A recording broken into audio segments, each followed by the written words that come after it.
Okay, we're moving a little later. Let's go ahead and get started. The first one is in the Sheriff's Department. So, Sheriff, you're up. Good morning. Morning. Good morning, Sheriff.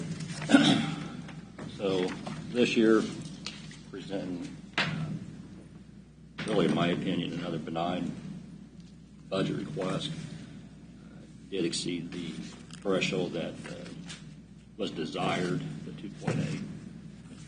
However, those costs are directly related to costs that are out of our control. One of those Sheriff, could you move your mic a little closer, please? Yeah, it's hard to hear. One of those being the Thank you. transfer to 911, and the other being a Motorola maintenance contract that had a significant increase over the next 4-year period. Beyond that, that's the deficit Chuck was talking to us about, right? yeah, the $400,000 911 transfer. Okay. So my budget is the mechanism to get funded to be transferred to 911, and then 347,000 is maintenance contract to keep the dispatch working, towers working, and then the sortie equipment within the towers operating. And on that, Andy, are they going to go ahead and change the equipment out and then we pay after the fact, or is that getting enough money together before we need to change it? These are two different things. Okay. So the $400,000 for the 911 transfer is to make up the shortfall that, due to the change in funding through the state, has created. Okay. And that's kind of a yearly thing. The contract is an existing contract, maintenance contract, to ensure the system is working correctly and that type of thing. The thing we came over during the study session and spoke about a couple months ago is that's the new equipment. Okay. Got it. I got you. So that's not included in the increase in the radio and tower maintenance? No. So that's the regular maintenance contract. Oh, so that went up $500,000. That went well. It was the cost this year. Well, for next year will be $347,000.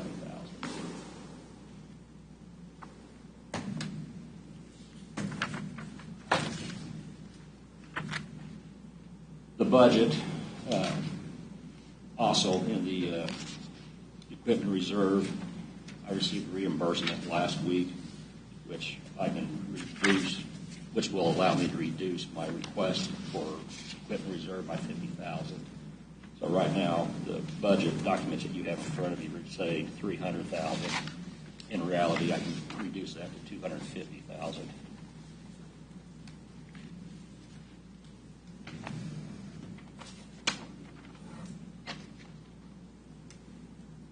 That's a reduction, Sheriff, of the 300,000 to 250. Yes. Okay.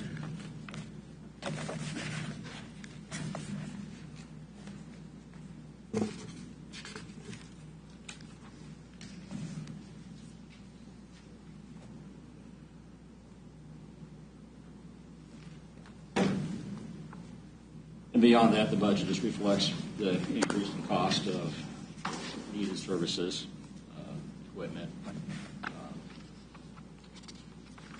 We did add a K9 unit this year. Initial costs for all that have been taken care of by outside sources. So we do have a new line item for that for 2026 for food and maintenance and medical care for the K9 of $5,000. Where does the K9 go during the? Does he go with the officer, or does he stay? K9 is assigned to the officers, And he goes to their house with them. Yes, sir. That's awesome. That's good. We're excited about it. Been a while since we've had one. They have a name? Knox. Knox. KNOX. Is it a Malwa? That's fitting. Is it? That's fitting. Those are the smartest dogs. Not Fort Knox, though. No.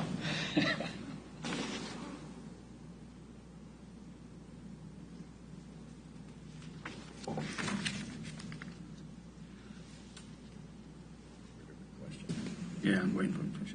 You ready? Okay, Mike, I know you got something. Go ahead. Okay, I'm going to start general question first.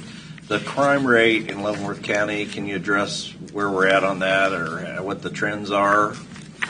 The stats that were just released by KBI, which they always run a year behind, so it's reflective of 2024. Leavenworth County is at 3.2%, which is very close to what it was last year, and it is in line with what we have been doing. And when I say Leavenworth County, it's not the county as the whole, not all of the agencies. It's the crime that Leavenworth County Sheriff's Office addresses. So we're at 3.2%, which is by far the lowest of all the agencies in the county. Okay, now that wouldn't reflect any kind of changes within the city of Leavenworth. No. Okay. Couple other broad questions. Kansas has a death penalty statute since 1996. Haven't used the death penalty. Think we ought to tighten that up, or either tighten it up so we can use it, or get rid of it, one or the other? I believe it could be an effective deterrent if it was used appropriately. However, how it's applied currently, I don't see where there's a deterrent effect to it. There is an individual in our custody now that is on a capital case. He's been in our custody for 5 years, has yet to step foot in a courtroom, because there is a lot of legal wrangling that attaches to a capital case. This case will more likely be still in process long after I retire. If by chance the individual is convicted, and if he were to receive the sentence, perhaps he'll probably be dead of old age before it's carried out. So I'm a proponent of the death penalty if it's applied correctly.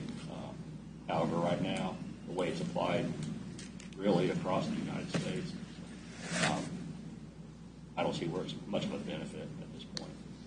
Apparently in that Kohlberger case out in Idaho, he really didn't want to get the death penalty, so he settled. Right. So one thing that is always cited when the death penalty is talked about in Kansas specifically is that we have a pretty liberal Supreme Court. And on the ballot in next August is a measure that would change the selection process for the Kansas Supreme Court to election of judges rather than being selected by majority of the Bar Association the way it's selected now. Do you support that? I'm conflicted on that. I can see where there is a benefit to doing so. However, I think judges running for re-election presents a problem in its own right. I just don't. What I'm concerned about is the Bar Association gets 5 votes and the citizens get 4, and that doesn't seem fair. So on your and now I'll go back. Now I'll go into the. I was gonna say, you're here for budget, right? Yeah. I just wanted to get that on the record. Thank you very much. On your budget, this volunteer insurance, is that a rider on another insurance, or is that a separate policy? That is what emergency management uses for the volunteers that they have for storm watchers and that type of thing. I don't believe it's a standalone, but to be honest with you, I can't tell you if it is. Do you know, Mark, is that a rider on another policy? Yeah, I don't know. It's an insurance policy that they have to have in order for the volunteers who are out there doing storm spotting and storm response, but I don't know if it's a rider or a separate policy. Something that maybe Chuck would probably know. Okay, so on the psychological examinations, how many of those are done a year? It depends. In order to send somebody to the academy to become certified, we have to have a psychological exam completed. In addition, if we hire somebody that's already certified, we will run them through as well, just to make sure that we don't have Issues. Loose cannon or issues with the employees. So it can be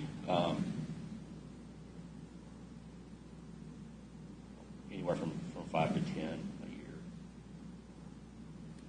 And the price per test? I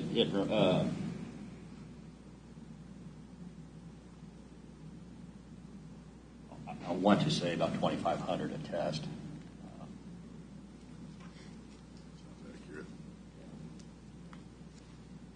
So if we're budgeted at 35, you're increasing your budget by 1,500, so that's not a lot of tests. Can you give me a And history? that also, excuse me, that also, Okay. we have a fit for duty evaluation to be done. That would come out that line item as well. Okay. Somebody that's involved in an incident or behavior would indicate that we should have somebody take a second look and make sure they're fit to provide service. That would come out that line item as well, which typically is not done, but it has happened in the past. Changing topics, can you give me a history of the animal control situation in Leavenworth County? And my understanding is that the county is actually not statutorily required to have animal control. So, history in the county was that it largely was not. The responsibility of the sheriff's office, there is statute addressing it. I don't think the statute completely addresses it the way that some people want it to be addressed. We are responsible to address animals that are vicious in nature. Leavenworth County has addressed that with some resolutions to strengthen our ability to act on that. Really, nuisance animals is the crux of the animal control complaints, and there's really not strong statutory language directing us what to do, and there's really not a strong resolution, county resolution, directing us with what we're supposed to do. After I took office, we did, in order to acknowledge that there are issues with animal control, that there is a desire amongst some of the population of Leavenworth County to have animal control. We did contract with a local provider, a shelter, and had a great relationship with them for many years as a depository for us to have some place to take the animals that we did take up when we felt we had to take them up. A few more years down the road, after having cars tore up by animals, animals getting sick in the back of cars, officers being bit, that type of thing, we decided to bring on a person with their full duty was to address animal complaints. And we've done that. It's in a part-time position. However, that has seemed to address our needs as an office for the county. And he's been doing that for about 6 years now. Recently, as you're aware, we no longer contract with the original shelter. We have entered a contract under the same terms with a different shelter, and I believe we have about a year left on that contract. As far as resolutions and that type of thing, we have met with County Councilor Misty Brown to discuss some of the issues with current resolutions, interpretation of what our authority as law enforcement is to act on different cases. And so a review is being conducted on everything the county has resolution-wise. And I believe the intent is, at the end of the day, is to be able to perhaps repeal everything that's in place now and merge everything into one new, fresh document that we all can act on. It does get confusing when you have 2 or 3 different resolutions that state 2 or 3 different things over a 30-year period. So we want to clean it up a little bit before we move forward with that. So that's a work in progress at the moment. Okay, I just have one last question. If we zeroed out the animal control on the county part, then the only interaction you would then have would be with vicious animals. Yeah, crime. animals. A crime. Crimes like cruelty to the animal, that type of thing. But we're not statutorily required to have an animal control office. There is a statute that says that in lieu of a city providing animal control, then by default the sheriff's office is. So fortunately, the cities provide animal control to their cities. I can apply that towards the outside city limits too, that we do have a responsibility for animal control, but how far does that responsibility go, I think is what is at issue. We are not, our position is we're not picking up a dog just for walking down a road out in the country.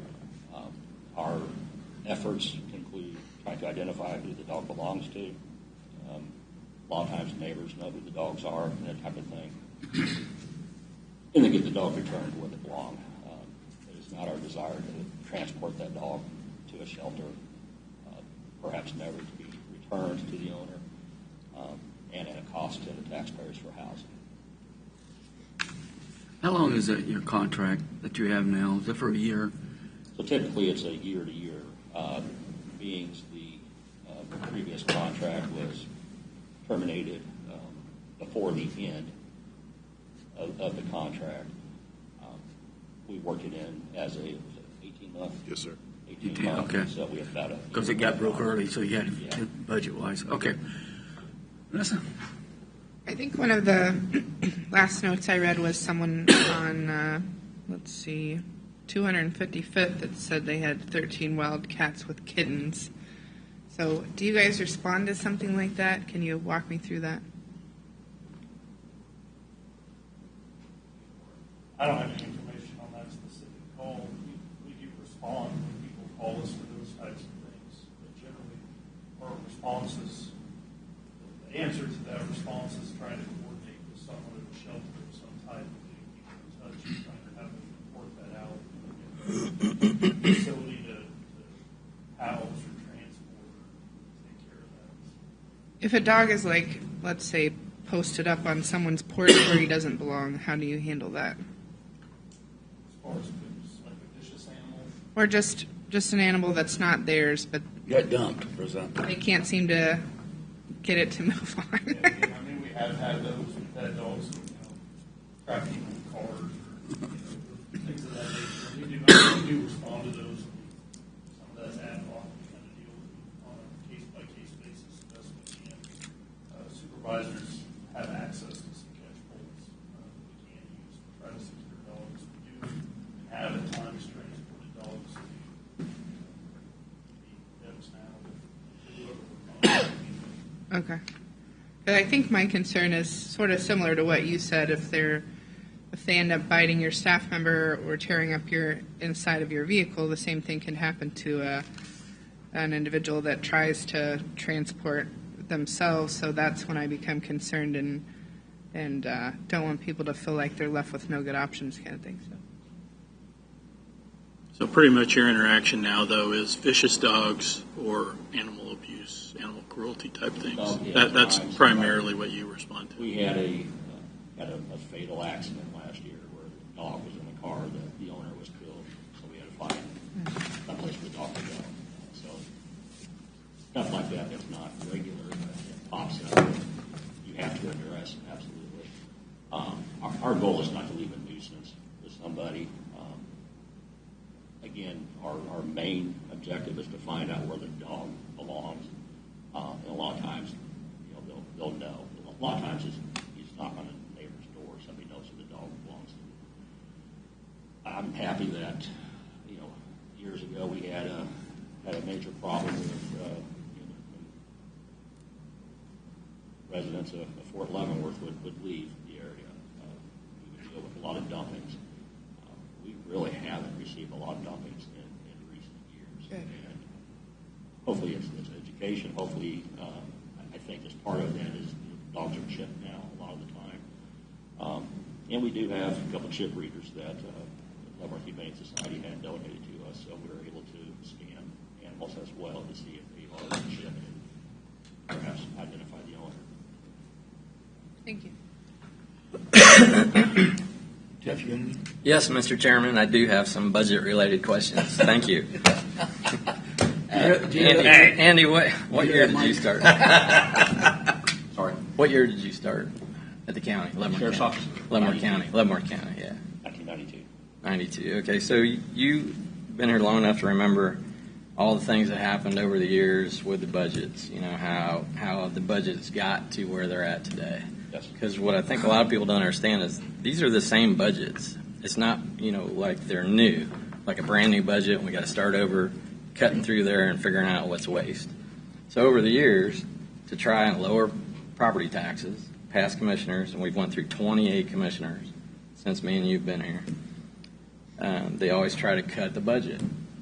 So they did salary cuts. We had 2 salary studies done where we hired an outside contractor to study our salaries and compare them to, and both those studies turned up that, we should be paying a lot more, and guess what the county commissioners did? Said, well, we don't have the money, so we're not going to do it. Do you remember that? Places too, Jeff, absolutely. That's what I was talking about yesterday. So we not only spent all the money on the study, then we didn't do it anyway. Yep. So we fell further behind. So all these cuts, we got a new county administrator. First thing they did when they came in was cut people because they thought, that's how you do it.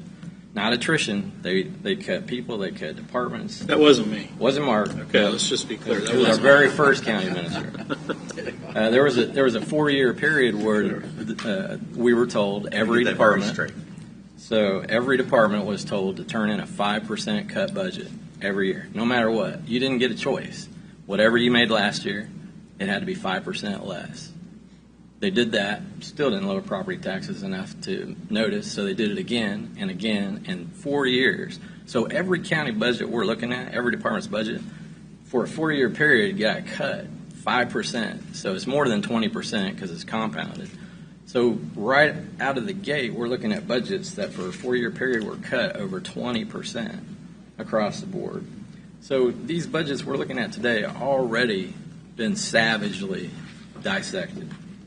So my question is, given all that, do you feel comfortable with the number of patrol deputies that you have, or do you feel like you've been painted into a corner with the number you have, like every other department feels like? We basically can only use the cost of living is the most we usually try to target raising the overall county budget in each department the same way. But county cost to each department is way more than the national average cost of living. So we keep losing ground every year using that for our yardstick. So do you feel like if this was an ideal situation and the county had, comparatively to the 10 counties most similar to us, we should have about $30 million more than our budget has in it? So if we were in that world, would you have the same number of patrol deputies you have today, or would you add some? No. Again, when I began in 1992, we had a patrol deputy north of County Road 8 and south of County Road 8. And there were many shifts that I, as a brand new officer, had the whole county. I remember those days. Here we are 33 years later, and we try at a minimum to have 3 patrol deputies out. On a good day, we're able to have 5, and that includes a supervisor. A lot has changed in those 33 years. Number one, population. Number two, not that people are any worse, but they're more confrontational with law enforcement. And so we see that time and time again. It's the same area, those same 463 square miles or whatever it is that we have to cover. There's more pieces within those boundaries that we're responsible for. And so, and as the Major reminded me, so we also, in addition to our patrol duties, we're responding to a dog on a porch, which, by heart of heart, that's not a law enforcement issue. It's something that's been tacked on to law enforcement because they didn't know who else to tack it on to. We are. Well, I'm sorry, Andy. What was that you said been tacked onto you? I'm getting old. Animal control. Okay, I got you. Control. Thank So you. that's Thank you. the responsibility that we have to deal with. We're statutorily, we have to serve civil process. That has grown tremendously. So that's a state unfunded mandate. Absolutely. I have probably 4,000 That's my first one today. unserved warrants currently Many more to come. that we can't address, give the proper attention. Again, because, my primary objective is to have them out patrolling, identifying crime, preventing crime, working accidents, that type of thing. Answer your question, no. I think a county this size, the population this size, I would think the minimum amount of patrol deputies I have at any given time would be 5. Ideally, it's 7 or 8. So that brings up the other issue. All of a sudden, I've got these new positions. I've got to be able to pay them a competitive rate, which I continually lose them to Johnson County area agencies. This year, I've lost 2 to the federal government law enforcement. I'm getting ready to lose 2 more to the Johnson County agencies. And it's not a matter of nickels and dimes. It's a matter of a $6 gap per hour. Although they state they're happy here, they enjoy the work, they enjoy the environment. It becomes a financial decision for them and their family, and so we can't compete with that. And everybody likes to compare themselves to Johnson County, and I don't necessarily like to do that. I think it's apples and oranges in a lot of ways. It is. But what I have to look at is where are my people that I'm losing going to, and they're all going south to the Johnson County region. And what you said about this is just a continuation of the budgets that we prepared time and time again. I have tried to play nice and to abide by the board's wishes by limiting increases, and I honestly can tell you there's no fluff in my budget this year, last year, or any previous year. It's what I think we need in order to operate. Where we are hurting currently is, in actuality, providing a fair wage. And it's not just patrol, it's in the jail. It's not a good environment that people want to work in. This year alone, we've hired 2 people who, after the first day of working in the jail, didn't come back. Didn't want to be in that environment. Yeah. So we're fighting that I've constantly. seen that. So Then you have this potentiality, this likelihood that Core Civic is going to reopen their doors at a much higher rate. And I'm not concerned necessarily about losing employees to there, but they're taken from the same pool that I'm fishing from. And then if they do open their doors, then the legislators have already made an attempt to keep those in place at Lansing Correctional Facility there by You're pushing gonna have $4 to million match that at pay. them. So, and they are already making significantly more than what we're making. So when you I've had several good applicants from Lansing Correctional Facility come who want to come to work in the jail. Smaller facility, different environment. They can't afford the pay cut. Yep. Andy, let me ask you this real quick. Sorry, how many vacancies have you not been able to fill as today that you have open? How many vacancies do I have right you now? have as of today that you haven't been able to fill? Well, so you throw that in there, and I think that kind of twisted that I haven't been able to fill. Our vacancies are over several divisions. It's not like I've got 8 jail Right, vacancies. right. It's I got jail vacancies, I got patroller vacancies, I got communication vacancies. Well, what I was going with it looks like no matter what division you put them in, break them out, there's a pay or a funding issue is where I was driving that home. So if you can't bring people in, it's not like 30 years ago when people were knocking at the door to become a law enforcement officer. It's not the case. Society's changed, it's a shame. that some of that's happened. But now it even costs more to bring somebody in that you're even going to try to keep, because you can be a training ground real easy. That's where I was going with it, Sheriff. Yeah, absolutely. We are a training ground. And I don't blame the other agencies for Yep. stealing our guys. Yep. 'Cause they're well trained, they're disciplined, and they're good officers. So ideally, you're saying you'd like to have 7 or 8 patrol deputies, but that's directly budget related. And most of the issues you're talking about are directly budget related. So I was going to wait to the end to say this, but it's more connected to that. So we realize you're an elected official, just like us. Some of us understand that, I think, more than others. But we understand that the statutes in place say we can't tell you what to budget as county commissioners. All we can do is ask. So we understand that. 2 last questions I had was water rescue. Do you guys have water rescue or? So water rescue is a component of the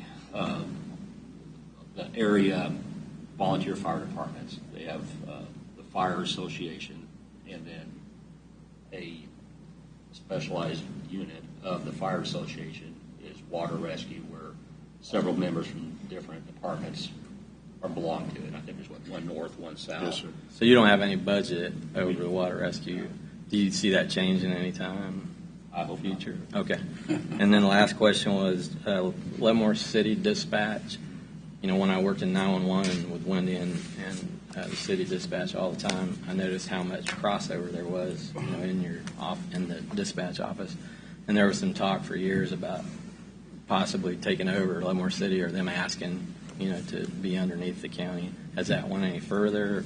Would that affect your budget at all if it did? It would affect. Okay, but absolutely. You don't see that happen in the next year or two? I don't believe that's going to happen. Okay, that's all I have. Wait a second. Do you have anything? Yes, I do. Thank you, Sheriff. It's good to see you again, You as well. always. When you first came to Leavenworth County, you said it was 1992, is that correct? Were you a patrolman? Kind of fill me in on your FYI. Traditionally, sheriff's offices have started new employees in the jail. Yep. For a lot of good reasons. And Leavenworth County was not any different in that regard. So during my first year, I worked in the jail and attended the academy. And then shortly thereafter, I was reassigned to patrol. Okay. So it would appear that you have in-depth knowledge of what's going on, and without someone giving you a roadmap and telling you, well, this is how it is. A lot of institutional knowledge of the office, yes. Absolutely. What is the relationship between the sheriff's office and Mark? Interact MARC. Regional Council. I'll say it's hot and cold at Mark. But, Note to self. I understand that. He's the hammer. with Mark, they are deeply intertwined in our communications. The 911 system, resources for towers and that type of thing. What's that? Emergency management. And then the other facet would be they're involved with emergency management in some regard on different things. The sheriff's office, outside of those two, we really don't have a lot of interaction or dependability on them. Because I'm looking on here, it says the amount. I don't see the exact amount, but the budget cost was amount of $687,000. The budget amount is the amount that we obligated to pay Mark for the various vendors to reimburse expense for various telephone, wire loans, and companies.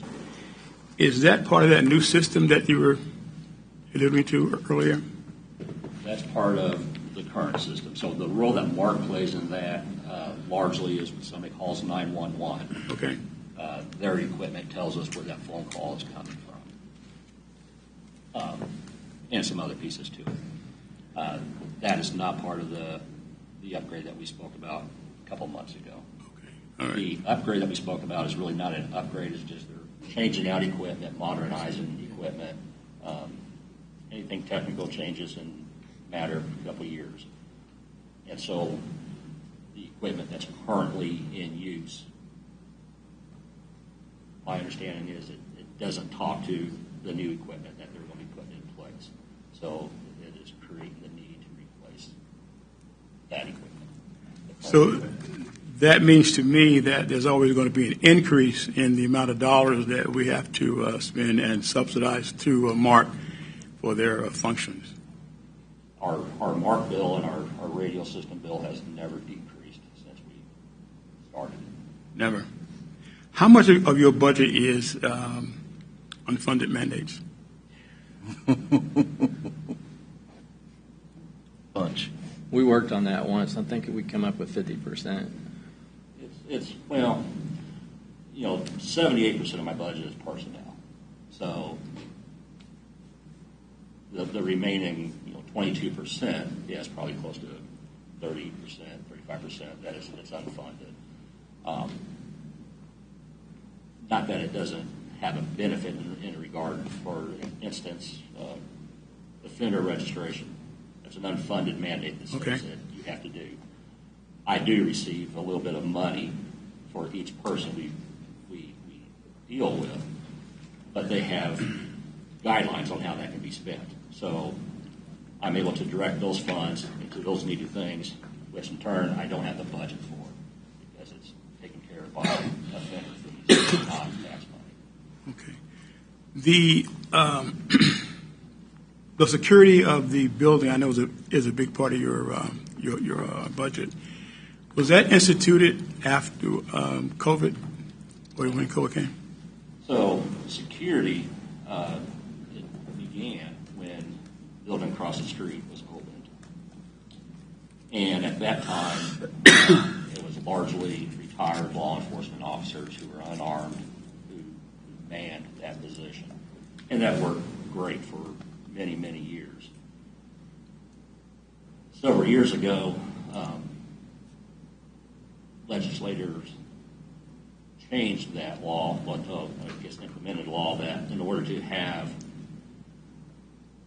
the ability to prevent people from bringing firearms into a building, you have a set of requirements in place to offer protection for those who are in there without firearms.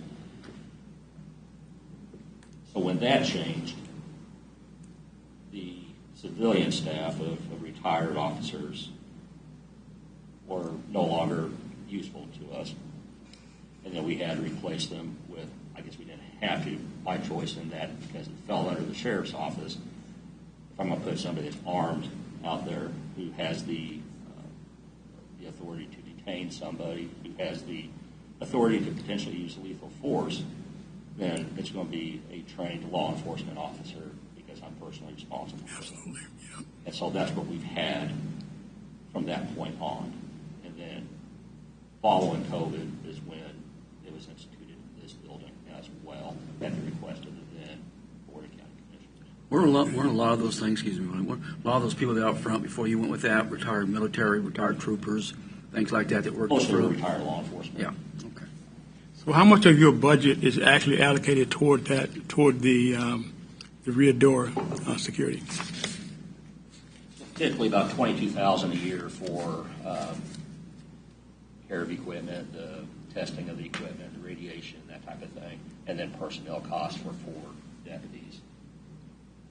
Okay. I'm looking on my short list here to see what else is. You mentioned earlier that there was a $400,000 grant that you received. Is that correct? Dollar that you had received, which would help us on our budget?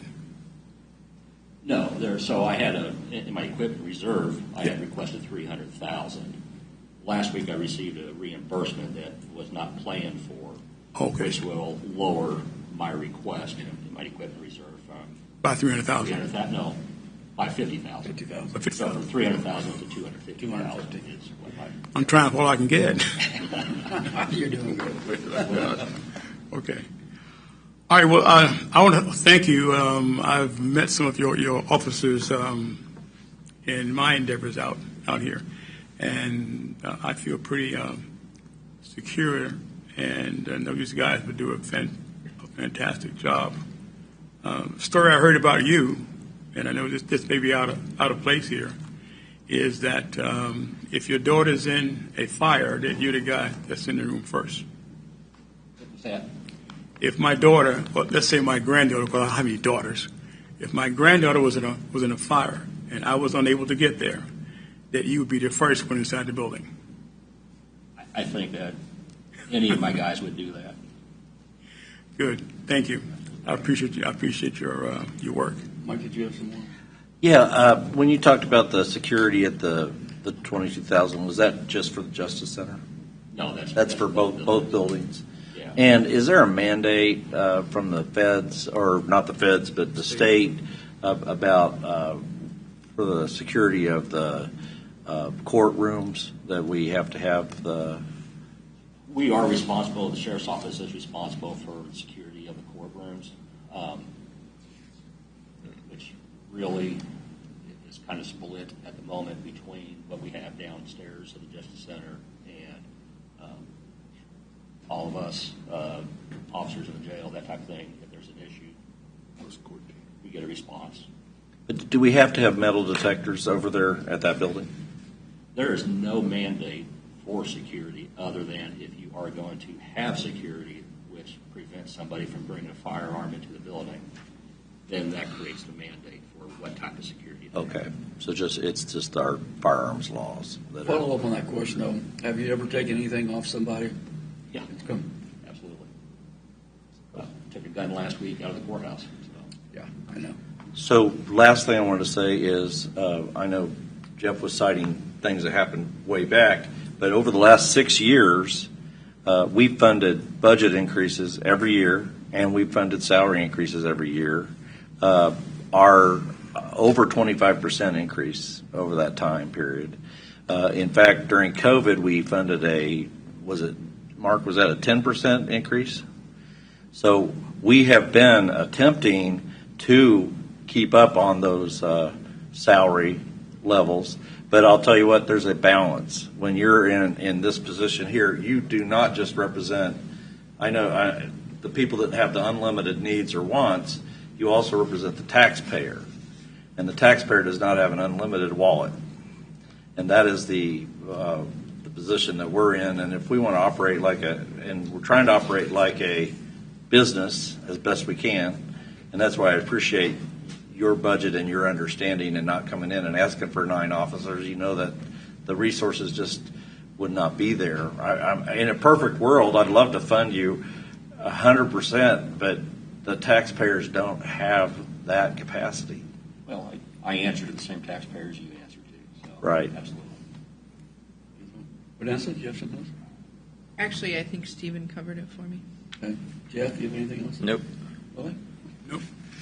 You've answered all our questions. Thank you. Thank you. Thanks, guys. Thank you. Do I get my coin? Sheriff, do I get my coin? Get your point. Okay.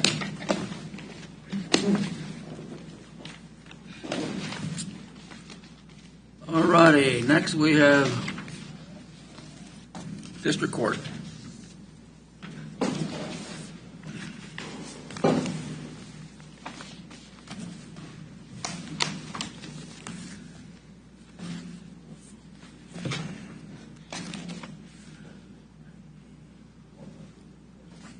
See you later. Morning, Judge. Good morning. Good morning. Good to see you again. All righty. The floor is yours. Can you make sure the microphones are in front of you? Thank you. That one might not even be on.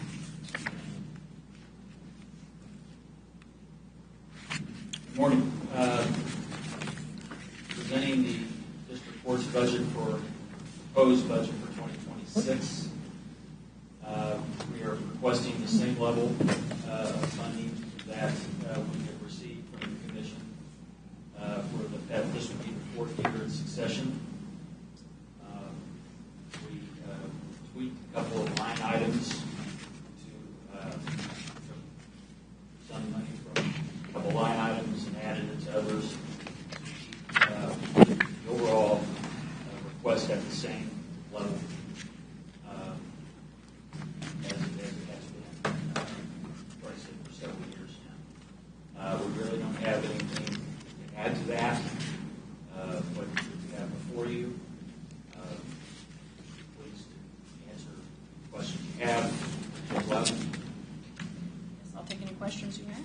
Okay. Commissioners? I got a question. Go ahead, Mike. First of all, thank you for all you do. Thank you for protecting our community. Thank you for what you judges are doing over there. There's so many family issues, and on the JCAT board, I understand all the issues that you're dealing with, and we really appreciate what you're doing. And I want you to know that. All I wanted to ask you, which is not, first of all, your budget is great. We always have to compliment a budget that stays level for all those years. Can you tell us how district court judges in Kansas are selected and how they're appointed? Sure. That depends on the judicial district. And so there are 31 judicial districts within the state of Kansas. Roughly half of them, obviously it's an odd number, but roughly half of them are elected. The other half are under a selection process. It's often referred to as a merit-based process. In our judicial district, we have Leavenworth and Atchison counties. And so there are 8 voting members that will interview potential applicants for an opening. So, for example, you may have noticed that there was just an opening announced in Leavenworth County. Judge Wiley has retired after almost 17 years on the bench, and he will be heading to be the national commander for the American Legion. And so we have just posted an opening to fill his position. 4 members are attorney members, and they are voted on by the attorneys of both Leavenworth and Atchison County. 4 members are non-attorney members. 2 are selected by this group, the Leavenworth County Commission, and 2 are selected by the Atchison County Commission. They will then, they've already posted deadlines. The applications, I believe, are due July 25th, and they will interview August 28th. And then based on those interviews, they will select by statute 3 to 5 people. Those individuals will then go up to the governor. The governor has 60 days to announce her decision. During that 60-day process, KBI is heavily involved. So within the first week of someone being selected by the nominating commission, they'll be contacted by KBI. They have the biggest application that you will have during the process, and they will conduct their own interviews. They will, I mean, for my instance, they had gone out to neighbors and knocked on neighbors' doors. They had talked to family members. They had talked to individuals who I worked with, personal references, things of that nature. And then that information is supplied to the governor, and in our district, the governor will make the decision of the names that are sent to her by the local nominating commission. Do they send more than one name, or do they? By statute, it's 3 to 5. 3 to 5. I believe it used to be 3, but now that's been expanded 3 to 5. So, very good. Well, Thank one thing you. we didn't do before, I wanted to, the 2 people speak. Judge, could you just introduce yourself and what your title is, and then gentleman beside Steve beside you? Sure. I'm Joan Loudon. I'm the Chief Judge of the First Judicial District, which, as we've indicated, is Leavenworth and Atchison County. Steve Crossland has been the court administrator for as long as I've had a law license, so he is our historical knowledge. Okay. We have 5 judicial positions in Leavenworth County. We have 2 in Atchison. Right. Okay, thank you. Jeff, do you have any questions? Nope. Mr. Duff? I don't really have any questions of the judge. The judge is my neighbor, so I want to make sure she's pleased. Well, if we see the sheriff's department walking up here this way, Billy, we Absolutely. What if she's not? anything else with that? No, I just thank you for serving, and it is a pleasure being your neighbor. And some of the times that we have on our neighborhood gathering, it's been helpful to me as an individual. Well, I appreciate your service as well, Commissioner Dove. It's also my pleasure. Thank you, Your Honor. Vanessa? Do you handle the child in need of care cases? So I handle the child in need of care, juvenile offender, probate, and care and treatment. Care and treatment, kind of the mental health issues that often arise. Thank you. Any other questions, concerns? We really appreciate what y'all do every day. So thank you for coming down. Thank you very much. Thank you. 2-minute break. Huh? Okay, Mike's asking for a 3-minute break. Go right ahead. I said 2. And you will be back in 2. We're going to take 3 minutes. Go ahead. 30? 3. Ready to go. We're now at the county attorney. Welcome, folks. And y'all have the floor. Good morning, Commissioners. Good morning, Chairperson. For introductions, Todd Thompson, Leavenworth County Attorney. Layla Graham, who is one of our legal assistants as well as a financial officer for the county Attorney's Office. Lori Filbert, who is our office manager. And then, if you don't know, my communications director, Micah Bray, who also assists me within the office. Our budget is fairly standard. We have. Could you put the mic just a little bit closer to you? Oh, sure. Thank you. The only additions we had is we were able to get 2 part-time positions utilized since we've been having such difficulties with hiring attorneys over the last, since COVID, we've been having difficulties. In fact, we just lost another attorney, but we will also just hired an attorney, so we're fairly lucky like that. But we've been, I don't know that we've ever had capacity of attorneys. It's just been a tough time on the legal field. I can go into that, but I know we're talking about more budgetary. But with Let me that, ask something real quick, Todd. The 2 that you just filled, were those budgeted items? You were just filling them, or were they new ones that you put on? they're new ones. They're just they're 2 temp or 2 part-time staff positions that were just added on due to the fact that we had some excess budget and a hellacious amount of paperwork that we've been added. Okay.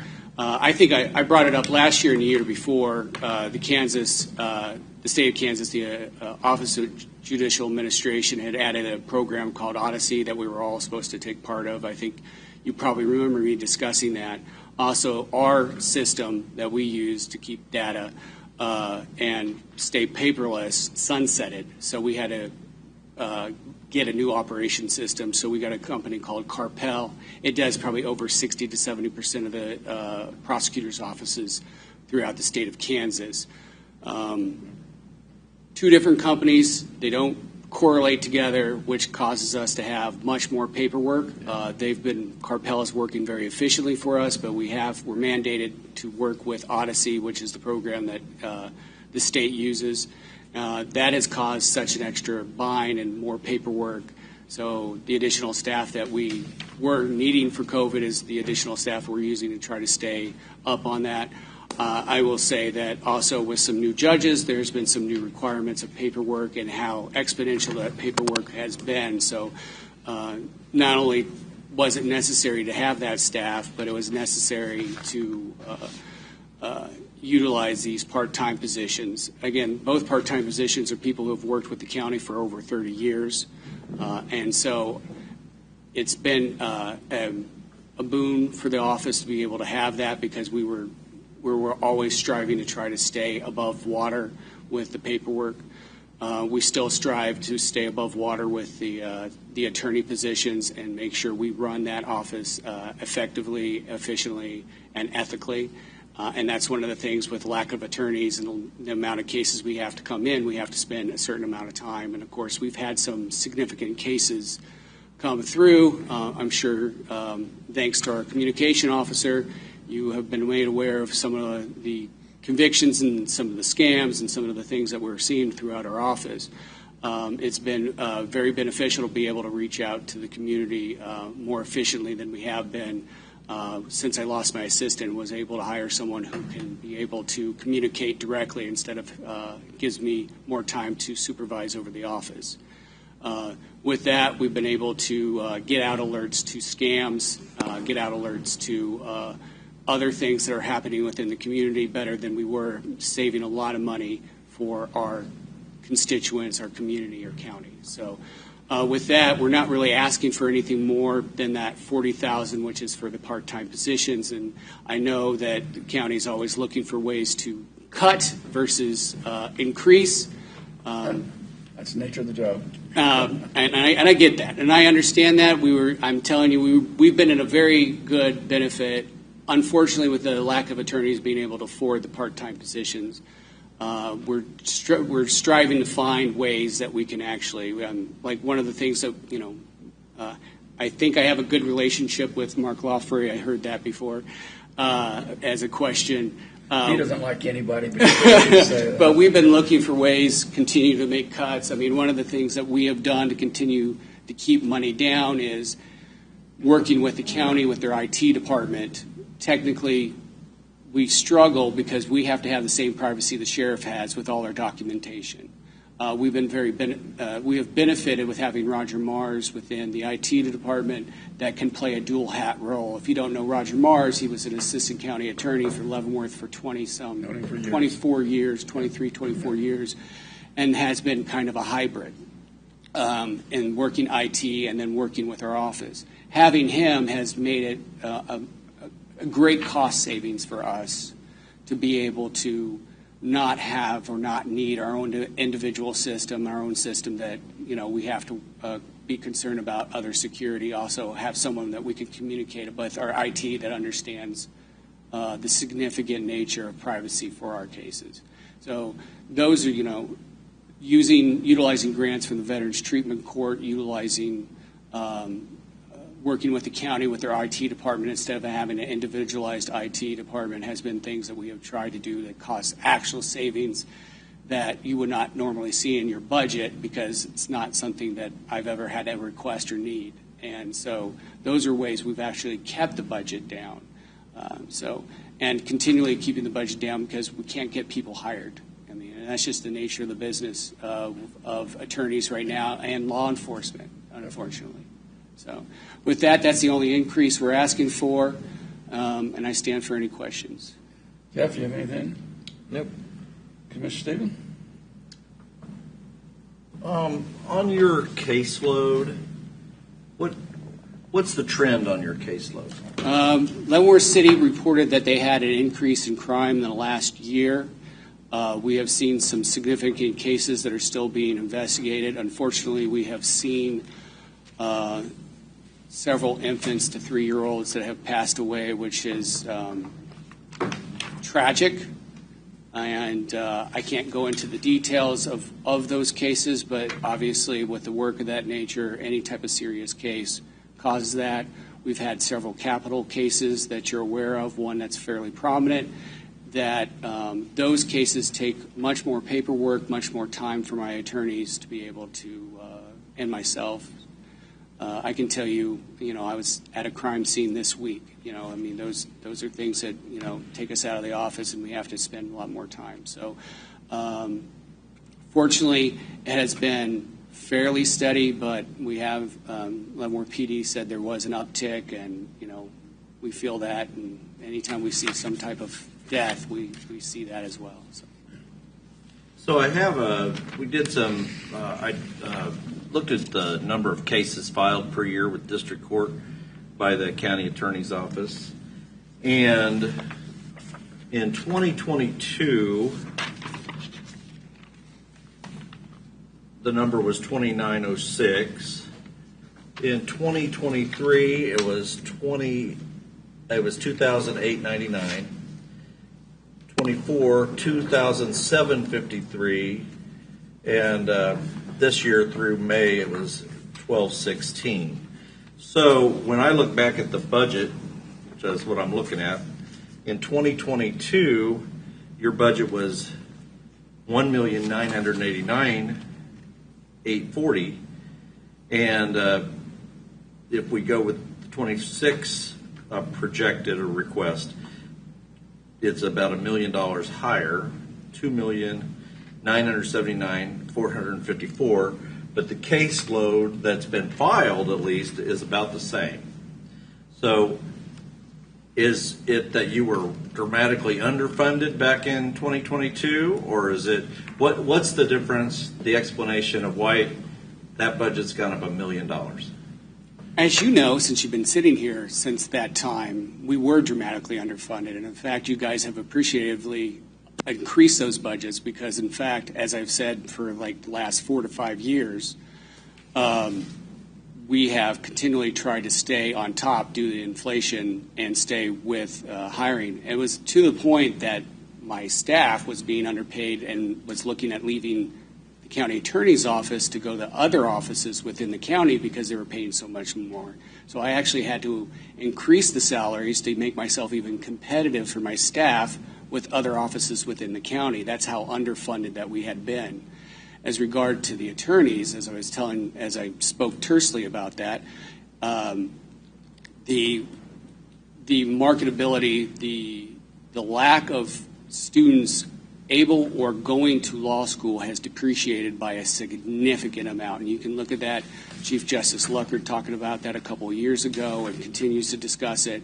The salaries have gone up exponentially higher.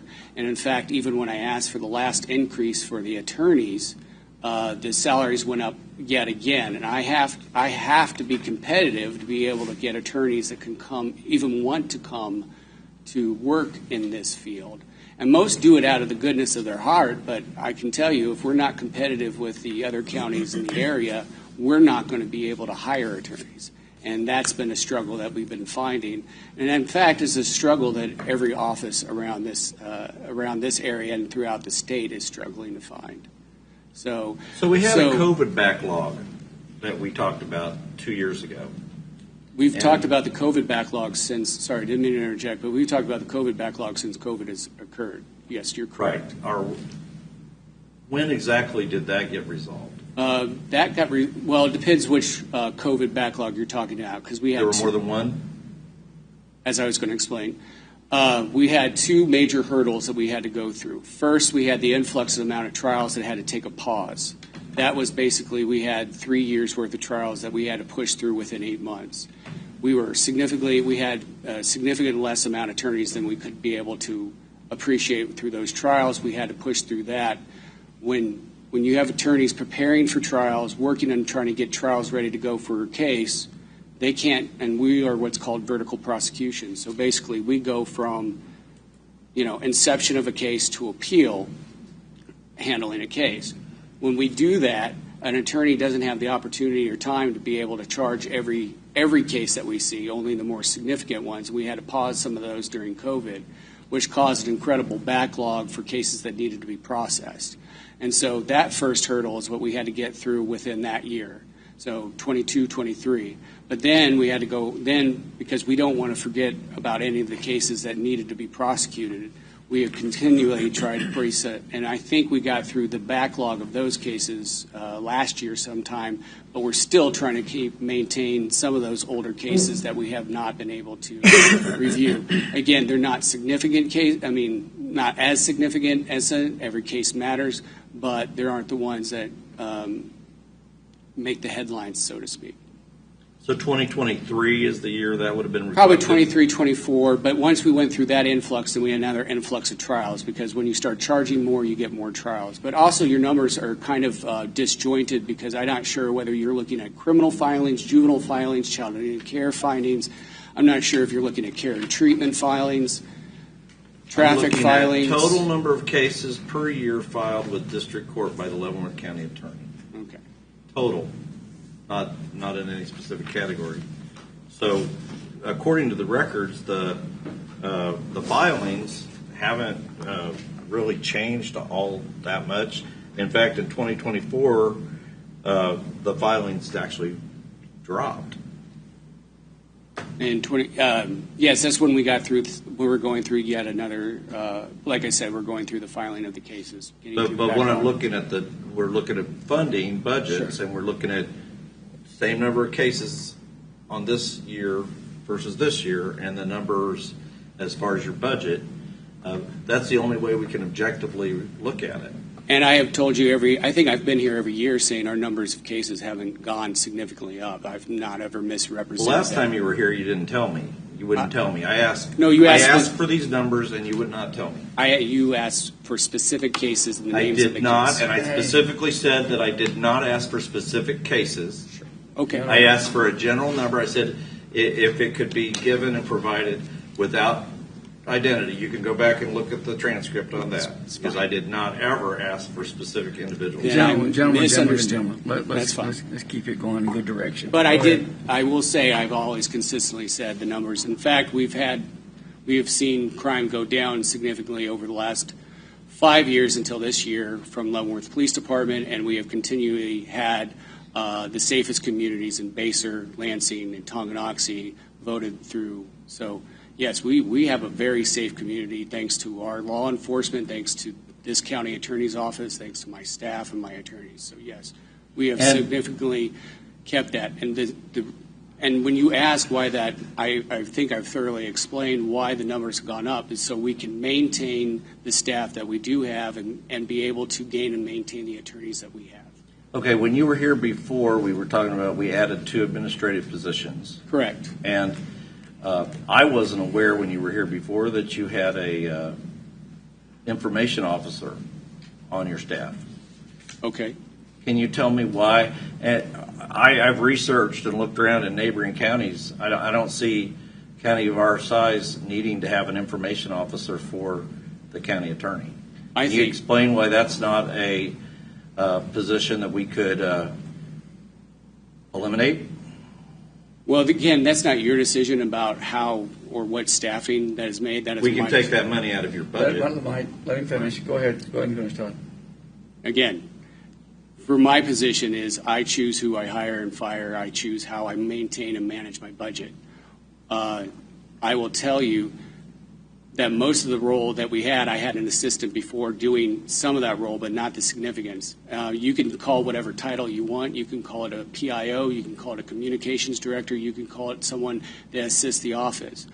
What I have seen within that office is a great appreciation since we've had someone doing that specifically. It's taken a huge load off of what I have to do day to day to be able to maintain communications to the entire county, much less to the entire community, about scams that we were seeing, about what we're doing in our office. I think everybody has been seeing what we do. When I campaigned, and I don't like to talk politics, when we're doing this, but when I campaigned, in 2008, I promised the constituents of Leavenworth County that we would have as open communication and open door as possible so everybody can see what this office is doing.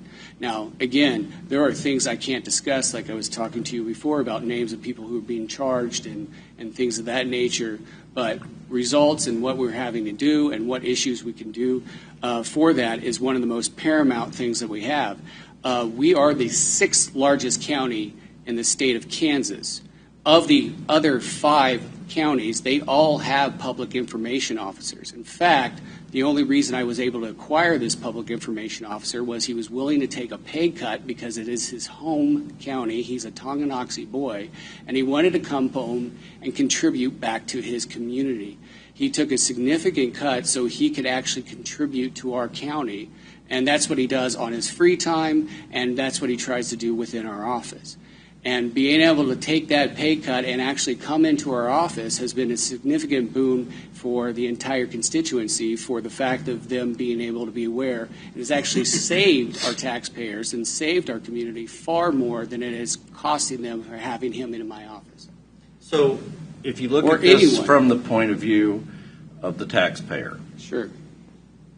when we're dealing with difficult budgets and we look at a position like that, we're thinking, well, that's probably a position that is a low-hanging fruit as far as being able to reduce it because that's a lot of money.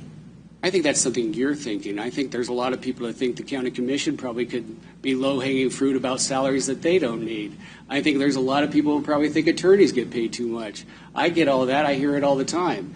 But if you look at the benefit versus the detriment, that is one of the things that we look at. It's kind of like when you're talking about the security out here. You're looking at getting rid of the security.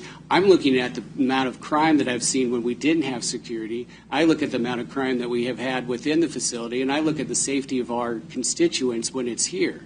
I can tell you I get death threats, and I like that we have security not only in this building, but especially the building I go to every single day. So, I mean, we can look for cuts where we could cut about anything, but if we're not looking at what the benefit of it is having it in the county, then I think you're being misjudged. Do you not agree, I'm just thinking how a taxpayer would look at it, that having a public information officer, while that may be nice and while it may have some benefit, it is a luxury. And sometimes we think maybe that's a luxury we cannot afford. I don't think anybody thinks. Yeah, I don't think anybody thinks. Public information officer. Absolutely. You avoid a lot of lawsuits by having a designated person to do your public relations that knows what to say and what not to say?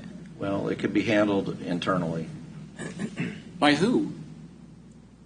You have a very large budget, Todd. You could handle this in your office. No, that is why I acquired the position. I will tell you, that is why other offices hire a position like this, because they don't have the time and the bandwidth. They don't have the time nor the bandwidth to be able to take care of that. That time comes out of someone else's, and that time and that money goes to benefiting the rest. I will tell you the number one thing I have when I talk to the community about what they want to know what's going on with the cases. They want to see it in the paper. They want to see it on their social media. They want to see what the results are. They care about when a crime gets charged, what the result of that case is. I have a responsibility, and I made a promise to this community that I would tell them what's going on with those cases. It is not a low-hanging fruit. It is not a luxury. It is a thing it's one of the things that people have asked of me is for them to know what's going on in a case. I don't know that anyone doesn't get stopped, and anyone in my office doesn't get stopped regularly to ask about a case or what's going on with a case. I know there's tons of miscommunication, misinformation about how our office works, how the law enforcement works. I have to explain the judicial system. I have to explain how the juries work. I have to explain how cases go through. I sat with a poor family just this week having to go through and explain how the system, and they had such a trauma they had to go through. I have to explain all those things. That takes my time. The public information officer is able to get out that. I see some of you make posts on social media to try to educate and inform people. I know that we have a county website and a county Facebook and Instagram page that tries to make sure and has someone designated for that. I know that our PIO is underpaid compared to any of the local PIOs within the city and within this county.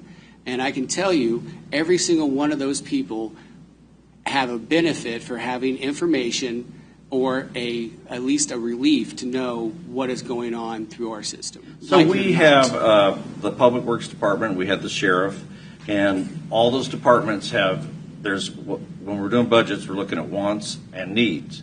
If we were fully funding our road system in Leavenworth County, we talked about yesterday that we're behind by about $6 million to fully fund the road system.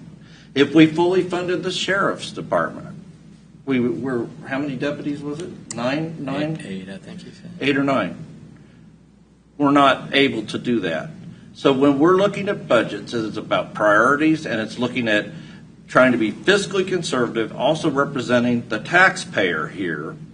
And we have to look at where we set priorities.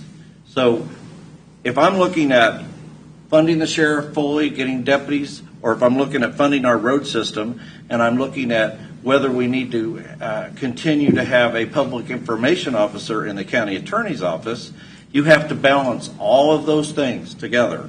And my suggestion would be that we need to look very closely at all of these things. And I don't think you're saying anything new, Commissioner Stephen. I do have a question, Sheriff. So, what's your backlog like now, Todd? It's down to a manageable rate. Like your waiting time from when something shows up to when it actually gets finished. Well, and that's a very Wide tricky range, question. but I get it. We're reviewing cases within the first 2 weeks, if not within the first 48 hours.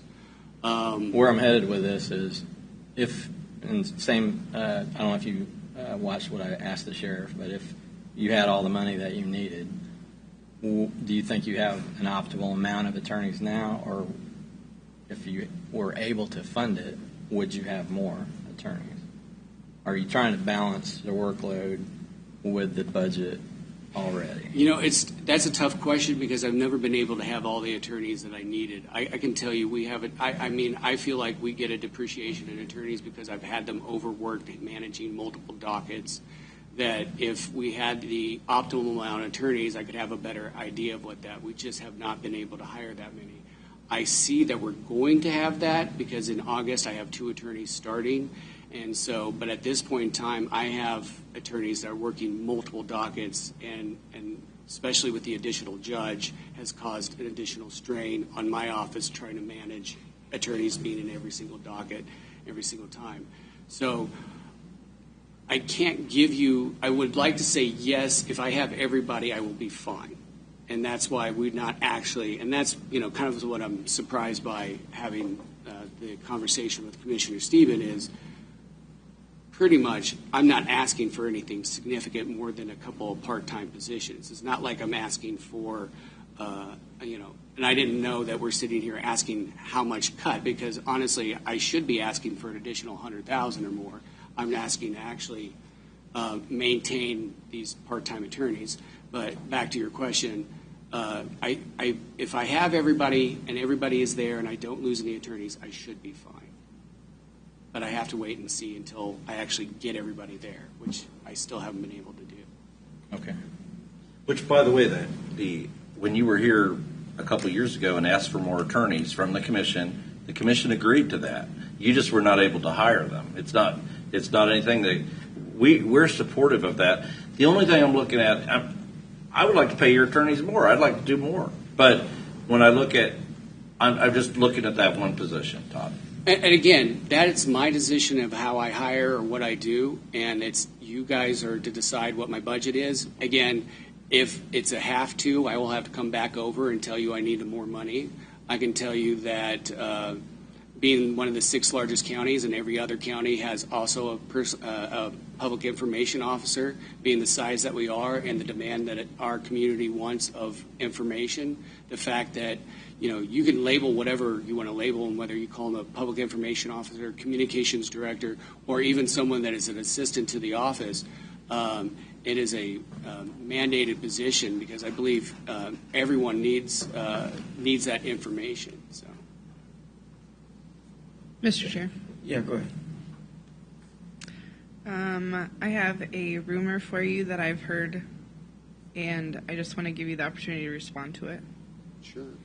So, I've heard a nickname for you that's tended to Todd, indicating that you're only here a short portion of each day, like at work on the job. So, how many hours a week on average would you say that you're actively working for the county? 60, 70 plus, I would say. I mean, I will tell you, and most people know that I was on vacation. I spent a large portion of that managing a homicide. And I had to spend that time not with my family, but on phone calls, emails, trying to organize that. I was here, I think, working at 7:30, up at 7:30 or 8 in the morning, working already. Today itself, I think Misty Brown could probably tell you she's getting emails from me at 11 or midnight. So, I want to thank you and Mr. Bray. Anytime I've had a question or concern, I feel like you guys answer the phone or get back to me in a timely manner. So thank you very much. I appreciate that. Todd, you don't do anything after 5 o'clock, do you, for the county, or on weekends, or? I think someone in the back said, I never stop working, but that's the nature of the job. Yeah, we understand that too. So yeah. Just because your car is not physically here, more than 10 to 2, even if it wasn't. People don't You cut have your any phone off idea. at 4:30 and you don't talk to anybody till We hear 8. the same thing. And I said, this is more like a 24/7 job. Yeah. I was at a baseball game last night for 2 hours talking to people in the parking lot about why is my road not paid, why are my taxes so high. Yeah. So that wasn't between 10 and 2. Yeah. That was 7 o'clock at night for 2 hours. Yep. So And if you add it all up, yeah. Been there. Mr. Duff, you have a question? Thank you, Mr. Chairman. Good morning, Todd. Good morning. It's always good to see you. Good to see you. With the latest events of the fentanyl deal, I know that there's some little things within that cannot be discussed because of one person passing something on to another person, and then one person getting something in a mailbox, and those types of things. How much more of a emphasis has your office put into helping to solve those particular crimes? And sometimes they just can't be solved because of the extenuating circumstances. Commissioner Dove, I think that's a great question, and it actually goes back to the conversation Commissioner Stephen and I have been having. You know, one of the biggest fights that we have with fentanyl is education. And one of the biggest fights that we have is being able to make sure people understand how dangerous it is. Because just like a pencil tip can kill someone, just that little amount of the size of a pencil tip can kill someone. Without people understanding that significance and educating people about taking a pill that you don't know where it came from could kill someone. We've had that happen, and I think a lot of you know about that case that happened in Lansing, and that was one that we prosecuted. But you know, the best we can do is highlight not only the convictions that we have regarding fentanyl, but put out as much information that we can regularly and repeatedly about the dangers. Because, again, it's terrible to be reactive to a problem. Because when you're reactive to a problem, it is just a bigger problem. We have death, you know.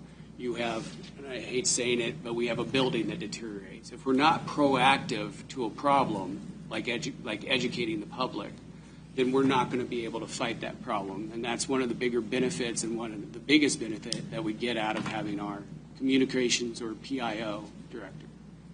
And so that is what we have been able to do. And I know you have been greatly interested in the fentanyl problem since even before stepping into this commission office. So I appreciate you constantly making sure that we're doing what we need to do. Thank you very much. Anything else? Want me to go? I just got one thing too, Todd. When we're asking about the position, we're not criticizing your public information. I think he's done a great job, and I'm glad he's from the Tommyknox area. We're looking at positions that are, and I'm not saying we're looking at positions that are they needed, in our opinion, or are they funded. There's no doubt that. So when you said you went back on his history, that's great, but that's not what I'm looking at. I understand what your issues are up there, and I understand your staffing, and I understand how large this county is, and what we don't have in a lot of departments, because ever since I've been on here, I think my 5th year, 6th year, it's unbelievable what all departments do, including yours, on limited numbers, and we're all fighting the salary battle, which we will continue to fight. But I want to just tell you that I appreciate what the office does over there. I always have. And because we understand it, just like Jeff said, my phone doesn't stop. I go everywhere. I'm like you. I'm in Dillon's. Commissioner, which is my job. So we understand it's a 24/7, no matter what law enforcement, us up here. So we understand that, you're not being compensated for the 24/7 thing, but that's just part of the duties.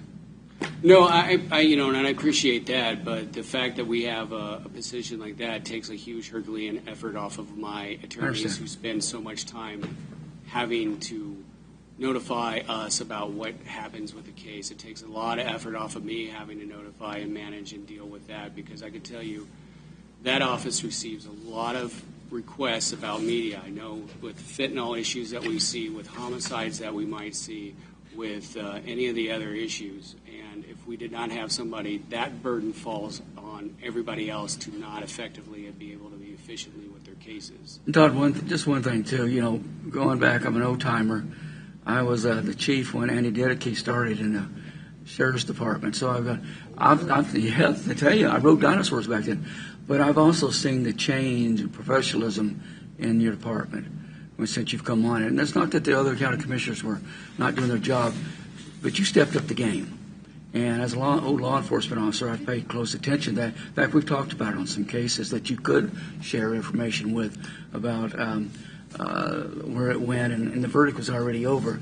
So this to me isn't about that. Your staff has always, I thought, been above board on everything they've done, and you've always been able to answer any question that whenever I send it to you. So I appreciate that. Well, and we've been an open door. I've invited a lot of you to come over. Most of you have. Ms. Reed has come at least twice in the last year to see how our operations work. I welcome any of you to come over to actually understand that we are actually not lagging around, not dilly-dallying. We actually have things that we're doing. We're constantly busy. That is, we finally got in a position that I felt fairly comfortable that we were in.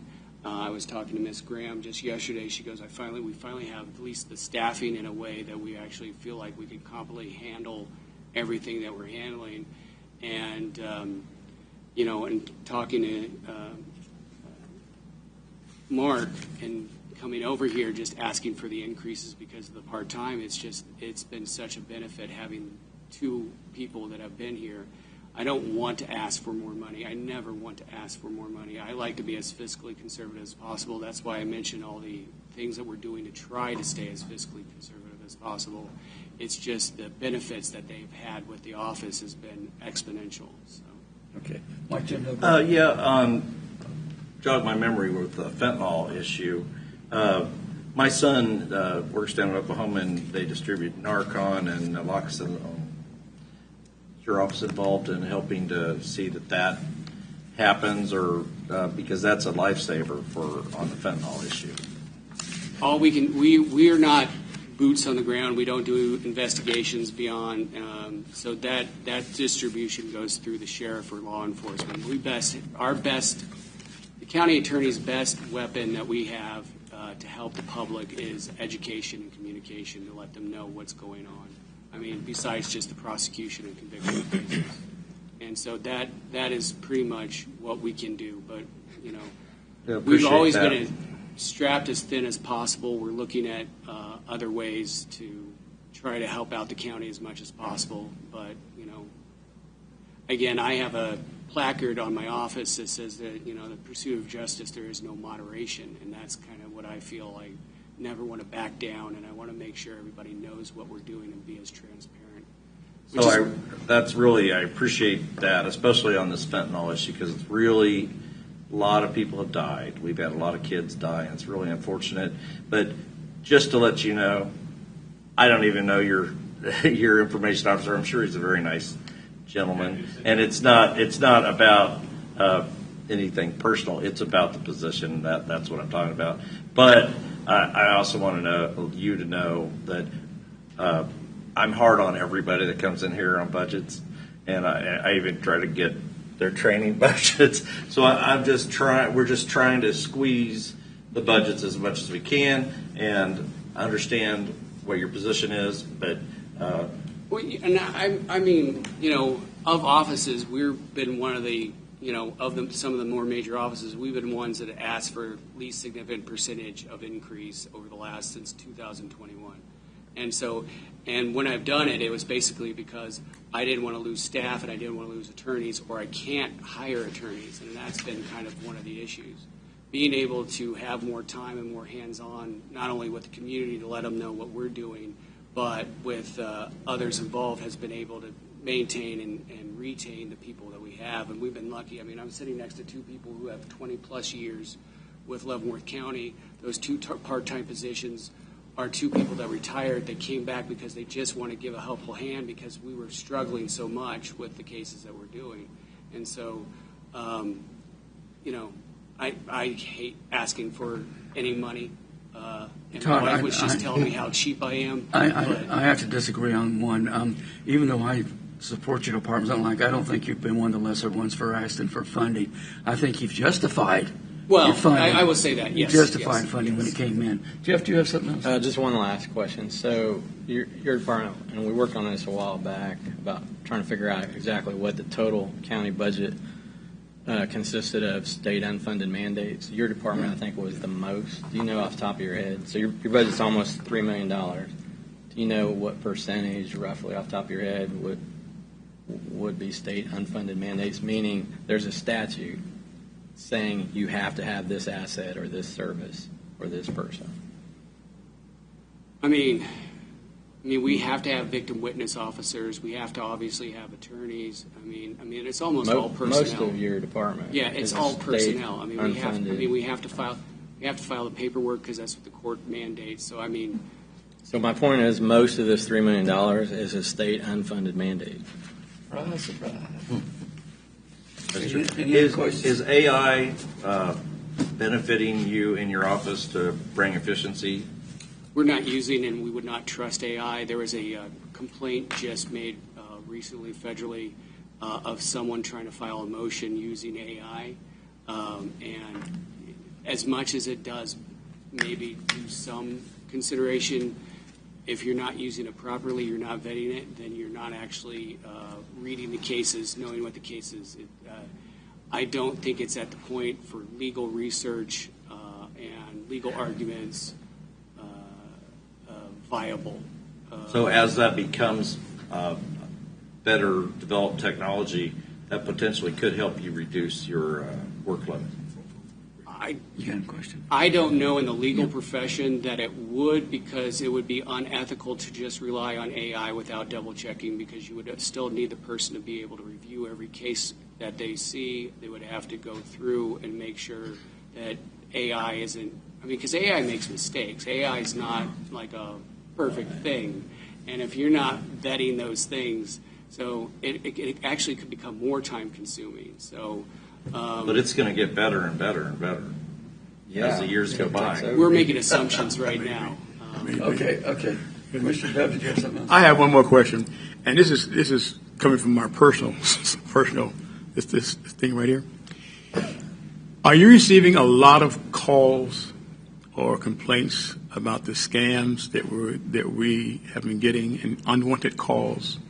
Because I'm getting at least like 15 to 17 calls a day. No doubt. On the various scams on any number of subjects. Is there anything that we can do as private citizens that would help to put that to bed, or because and I know a lot of it comes from overseas, Yes. which takes it out of your guys' hands. In your opinion, what is there anything that we can do? Commissioner Dove, not to belabor the point and not to keep bringing this up, but that again, that is why the resource of having a communications director or a public information officer has been so beneficial, because I can tell you we were one of the first to put out information about the toll scans that have been coming out throughout the state or with Kansas. We're the ones that first educated. I can tell you that I had citizens call me or send me messages about thank you for putting that information out, because I almost fell for it, or law enforcement. Because and I can show you one I just got on my phone that it came from a +65, which is an out of country, but it said the Kansas statute, everything like that. And what we do almost immediately is to try to educate people, because that's about the only thing we can do on those cases is educate. Layla Graham, who does, not only does, because everybody in my office has to do, because we're so tight budget, we don't have one person doing one thing. She's also one of the legal secretaries that helps out with doing inquisitions. She's filing multiple inquisitions every day, and if you don't know what an inquisition, it's like a very specialized subpoena that extracts information from some of these companies. She does these inquisitions almost on a regular basis of someone who ended up giving money to someone or their credit card information, because they fell for what a scam is. And again, when it's foreign country, I'm not going to be able to bring them from that country to come prosecute them. And once that money's gone, it's gone. And so when they call and complain, because my office gets them as much as law enforcement. I can tell them two things. I can make a report, but then I also have to sadly tell them there's nothing to do. And when we've had those problems, the only thing I can do and the only thing I can ask of them is, and for my office is to try to educate, because if they don't know the little things to look for, the little tricks, and I hate saying it the way phones are today, you get an email, I get emails that say Todd Thompson, and I don't know that I'm emailing myself, but I get emails that will say, a Netflix or whatever, and you have to click on the email to see that. But a lot of people just trust that right off the bat. That toll booth, that toll collection, I can tell you, like I said, law enforcement officer goes, I know my son shares my toll. I thought he didn't pay a ticket. I was about to pay it for him, and luckily I called him to be able to do that. And so that's why if we don't get the only thing I can do just like fentanyl, the only thing I can do to help people is get that information out. And And with that, I mean, we were talking the other day. People don't get their news from newspapers anymore. They get their news from the handheld devices that they carry. Well, it's a shame because I mean, when I sit there and do, when I do a voir dire in front of a jury, one of my questions is where do you get your news from? TV, newspapers, or your phone? I will tell you, almost everybody gets their information from their phone, and so we have to kind of attack that and educate as best as possible what's going on. And, again, not to belabor the point, but to explain the significance, it is why I have spent such an emphasis on communicating and getting messages out, because I can only stop the problem. I can't help them once it's happened afterwards. And we just don't have the staff and the time to be able to handle that, and I need someone specialized to do that. And sometimes when you come up and present, I feel like I'm a judge and you're sitting there presenting your case, which you're doing a good job with. So I just wanted to say that to you, Tom. Vanessa, did you have another one? I have an off-budget statement, if Commissioner Culbertson will allow it. I wanted to ask you what We allow it. inspires you to write your letters to the editor. That'll probably take longer than I will. The editor of their paper asked me one time. He asked me for a few years to write something and do something, and I always just said I don't have time.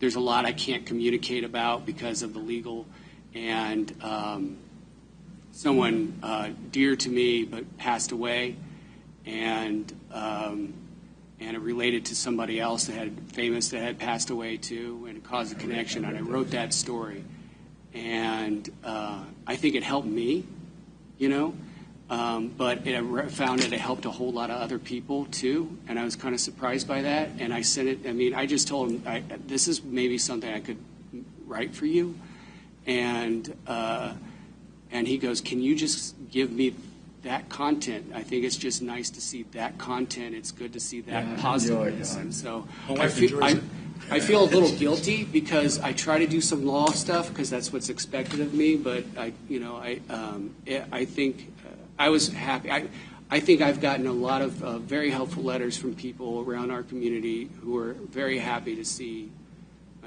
like what we do. So it's something I do on my free time. So. I've heard that, Tom. I enjoy reading it, to be honest with you. Anything else? We've kept these people here long enough. There's nothing else. Thank you for coming down. Thank you so much. If you need anything, I'm always available. All right. 24/7. I'll be calling you. Okay. I'm sorry. Did you want to? Okay. Appraiser's office, come on down, Bob. I know we kept you waiting, Guy. All right. We're almost. Morning. Morning. The budget have requesting $922,915. Decrease. Down 6% from previous year's budget, 2025 budget, $983,190. The biggest reasons for that is we cut one position, as we talked about earlier when we contracted for aerial photography, which is being paid for out of the registered tech funds. So it's not my budget. Also, we have had a position, long-term employee, who was in a supervisor's position, retired, and I handed off the supervisor positions to another person that was already a supervisor in the office, and we downgraded the position and hired a basic entry-level data collector, appraisal clerk. So that was some savings there, too. Biggest reasons for that. Questions? So, 6% decrease. Yeah. No.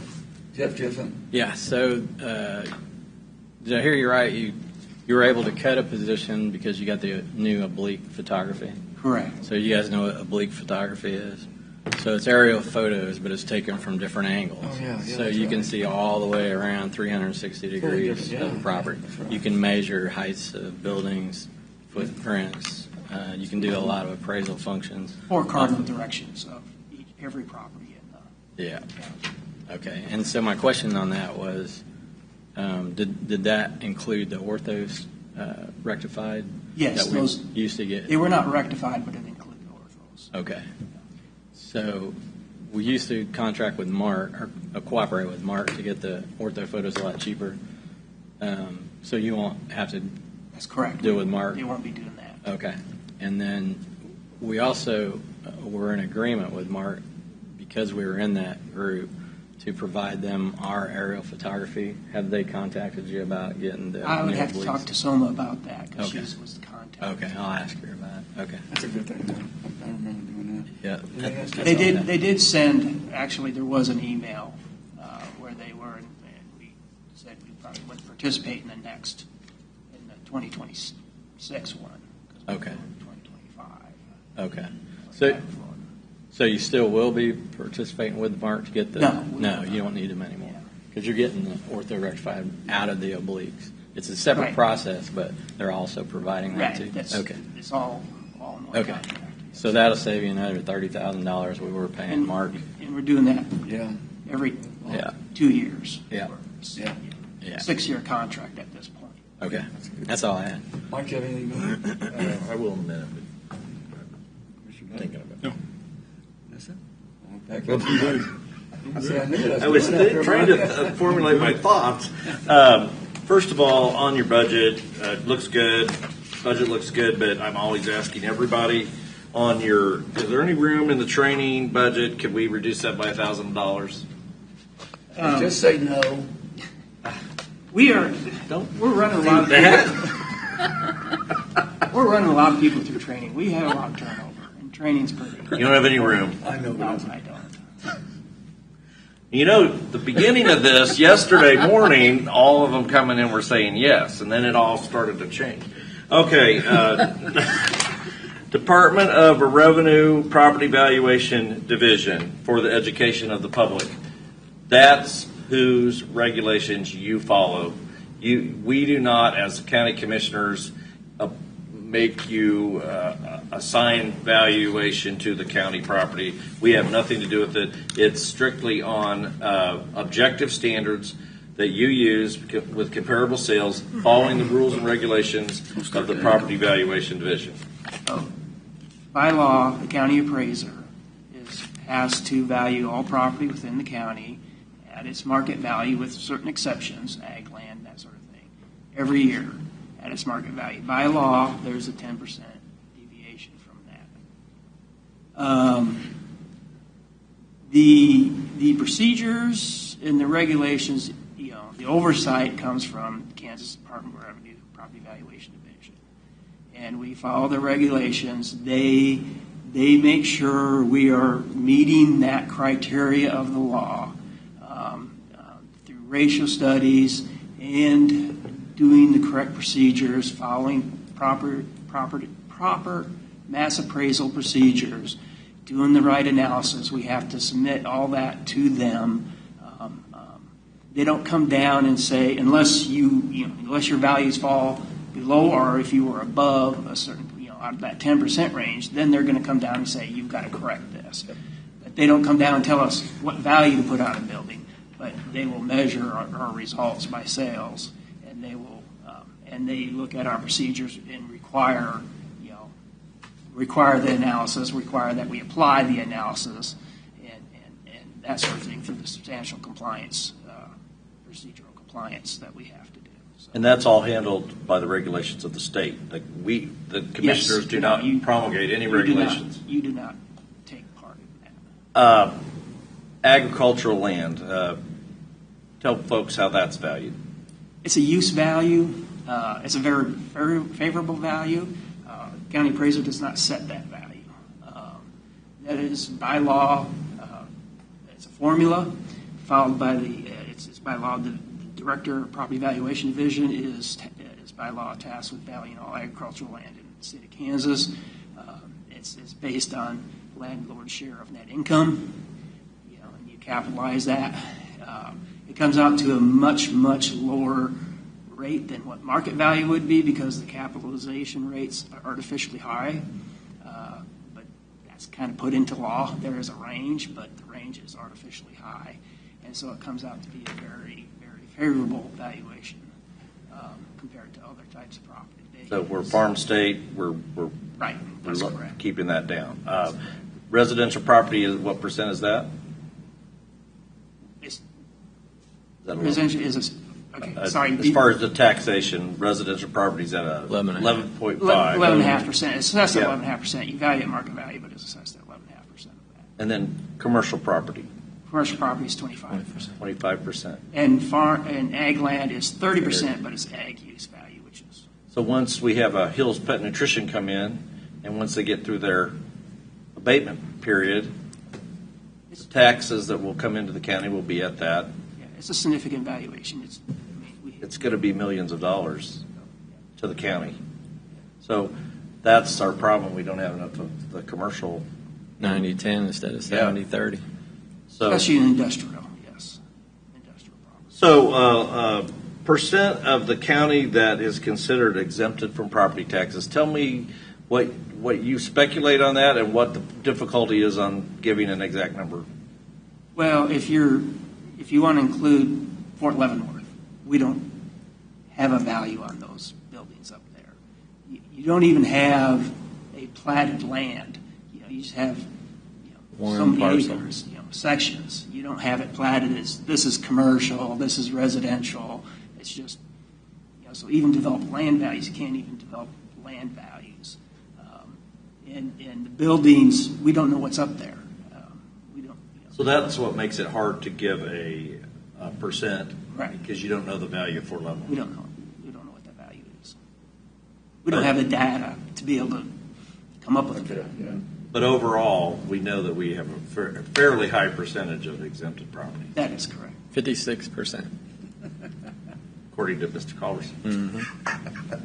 And it keeps going up every time he says it. Check it. So the report that PVD runs to make sure you're in compliance on your valuations, they look at all the sales that actually happened, and they look at what values you had on those sales, and you have to be within 10% up or down Now, from the, that. the median ratio is what. Right. Yeah. And so your last report, did it show that you were 10% higher on the average or 10% lower than what they actually we sold were for? about 90, I don't remember off the top of my head, 93%. It was low. So about 7% lower than what they actually sold for. That's right. Yep. Yeah, if you looked at it, January, you're higher because you're closer to the appraisal date, January 1st. By the time you hit December, we were about 90%, Okay. 89%, whatever, right at the bottom there. So What you mean? right now, we're hitting around. Yeah. So my point is, he's keeping our values at the very lowest That he's you allowed can to. legally keep them, That's right. That's right. or he'll be out of compliance with PVD. All right. Anyone else except Mike? Okay. Thank you, Lon. Thank you. Thank you. Thanks, Bob. Okay, board.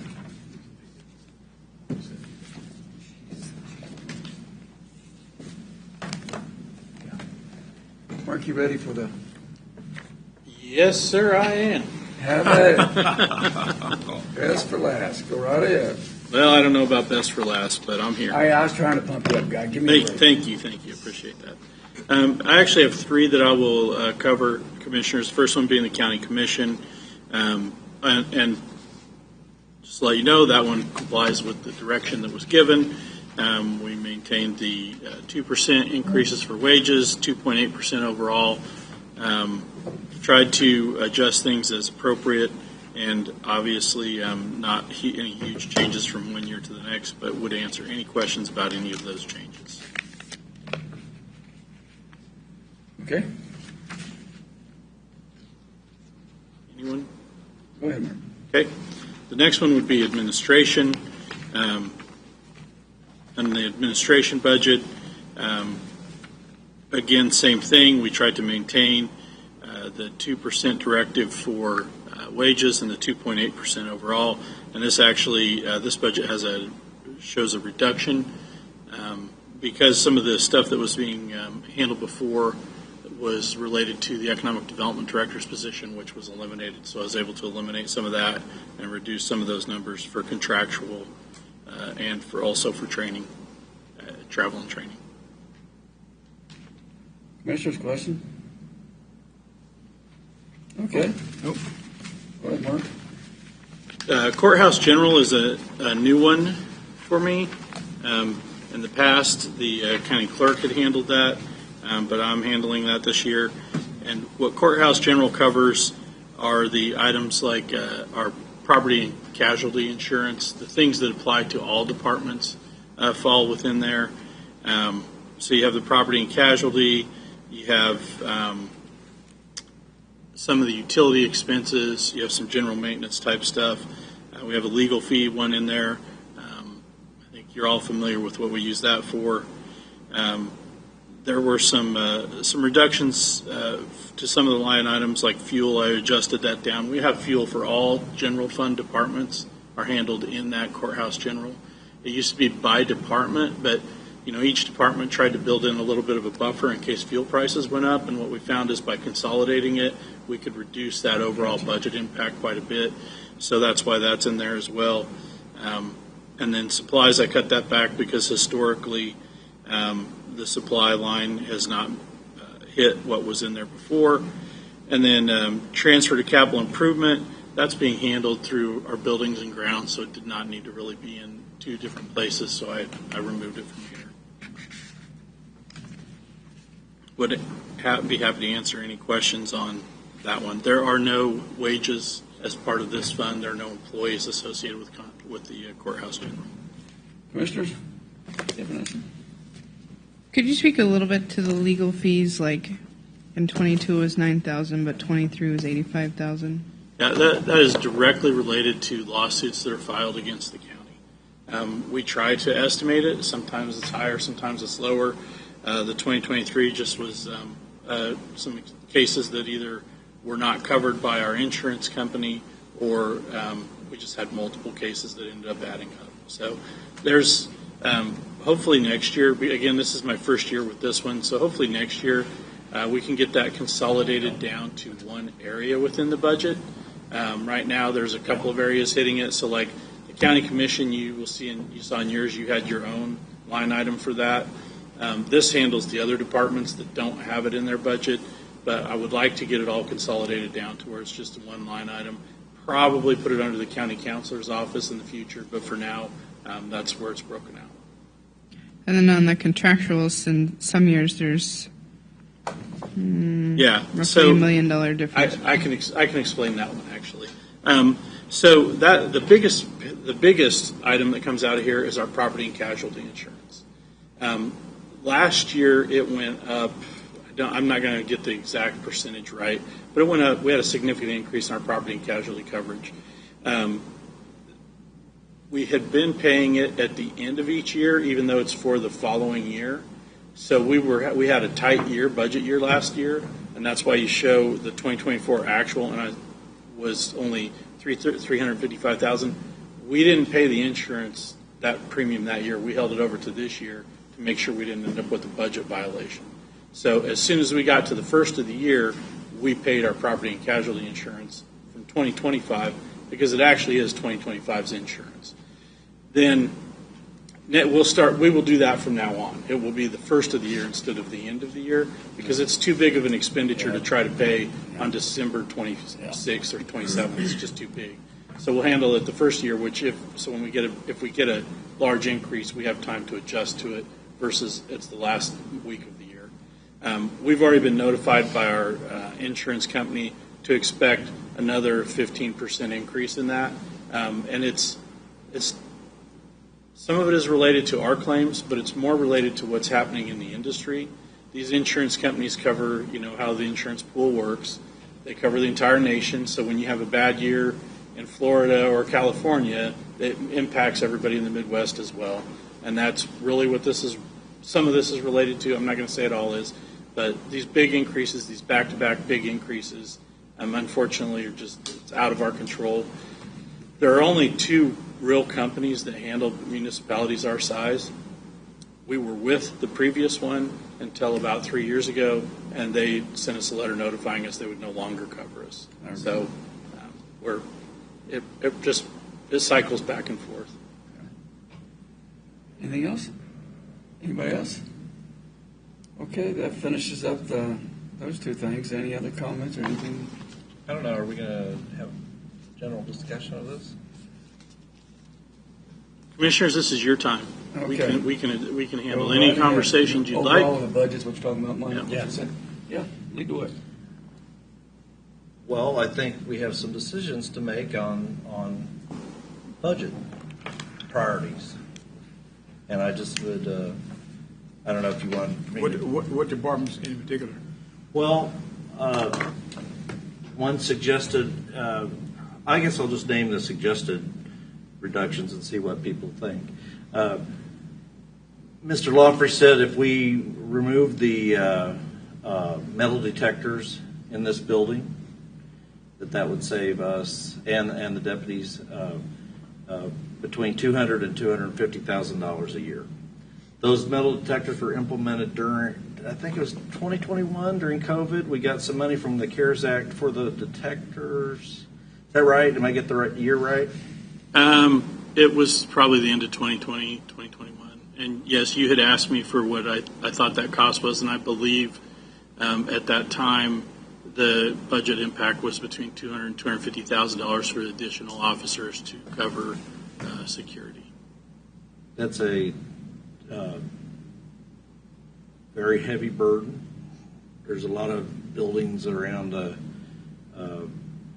are government buildings, like the city, that are not protected by metal detectors. We don't have courts here. We don't have that's across the street. But I'd suggest that we go back to pre-2021 and just not do the metal detectors in this building. Well, I'll have my say last. Comments from anybody else on that? Vanessa?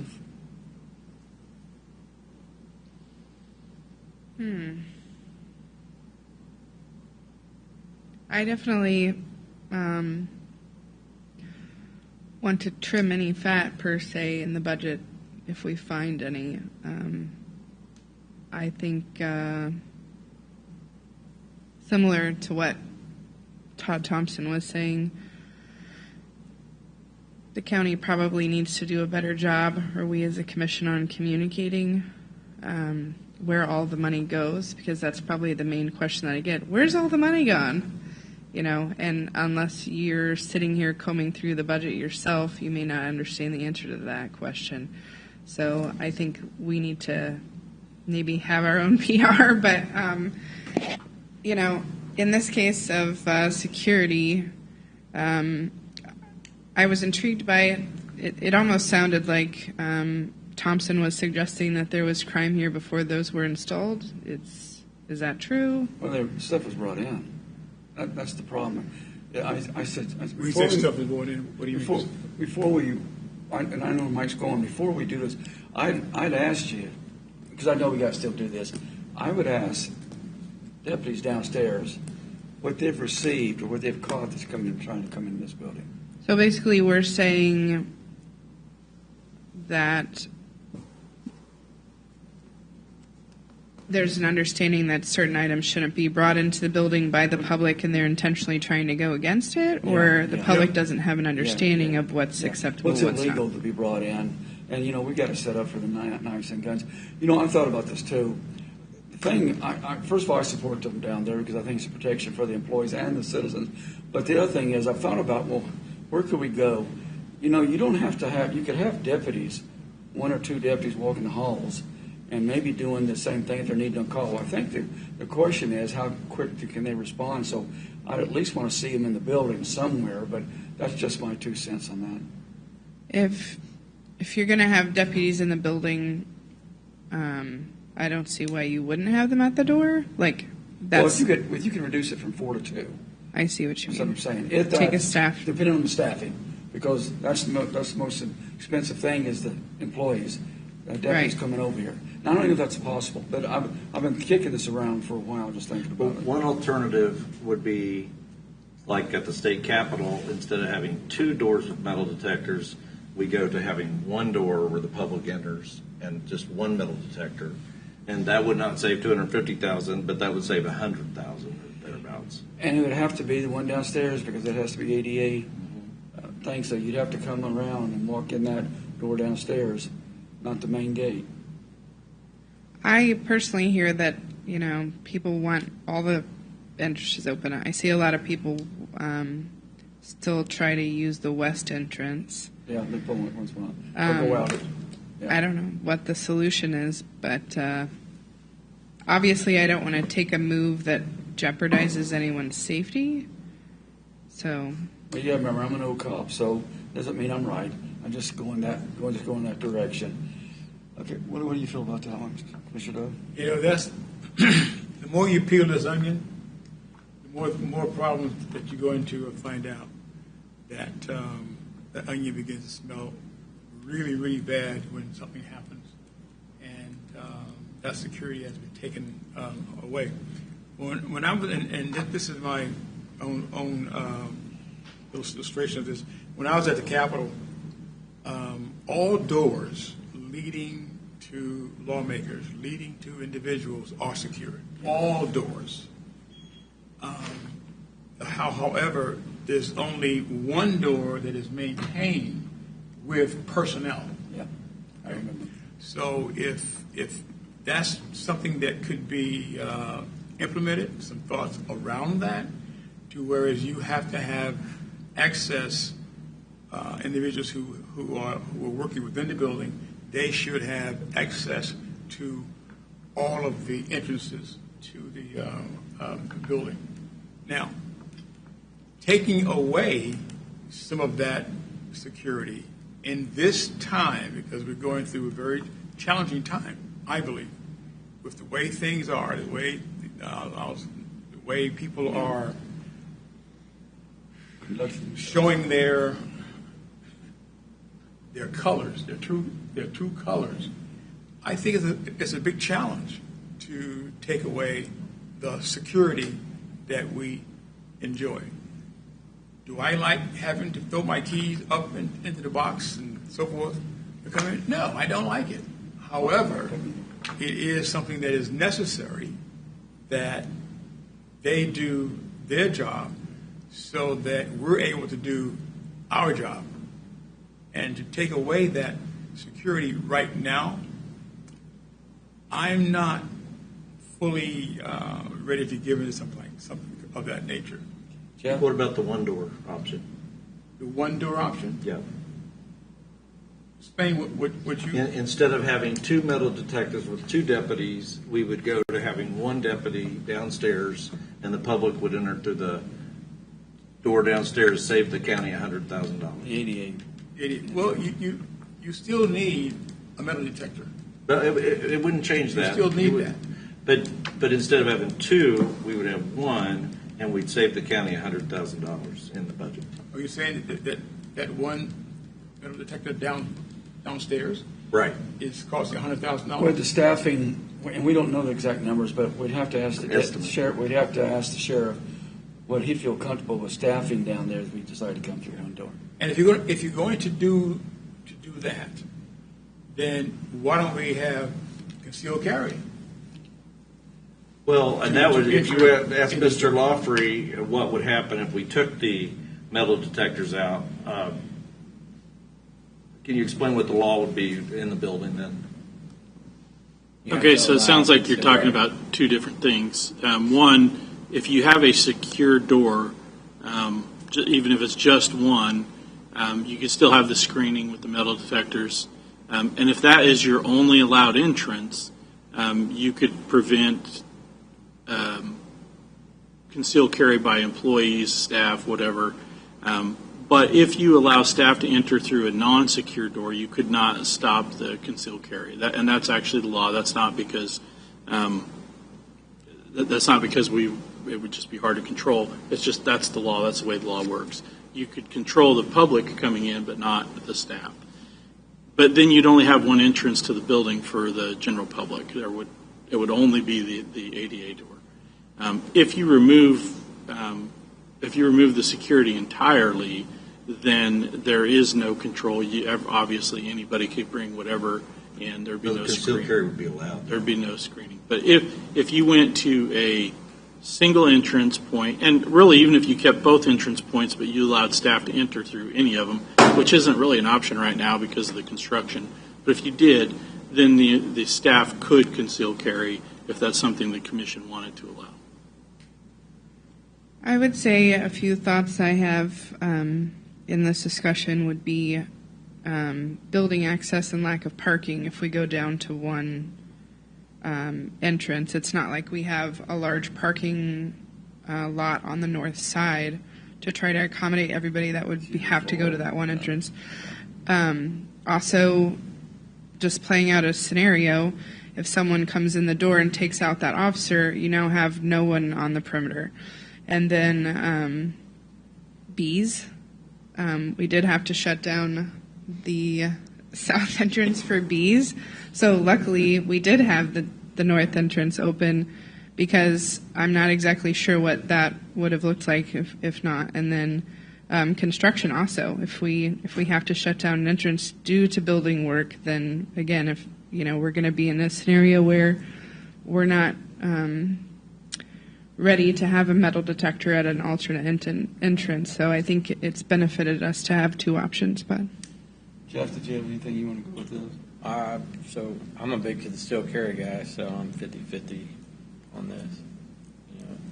I go healed everywhere I go, but if you take the security away, the majority of people don't go healed. So even if you have to remove the concealed carry signs and allow concealed carry, most people still don't.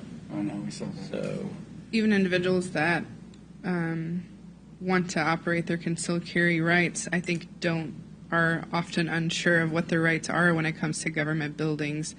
And As long as there's a sign on the door that actually says no concealed carry allowed in the well, building. to your point, what's interesting is that a lot of buildings will put that sign up even though they're not meeting the law, which is that if they're not providing security, you're able to bring your own weapon. So sometimes they'll put that sign up because in their mind they're safer trying to prevent someone from bringing something in. Yeah, exactly. So the point here is, I hear what you're saying. It's convenient. It's the best. I agree. Two entrances is convenient and the best.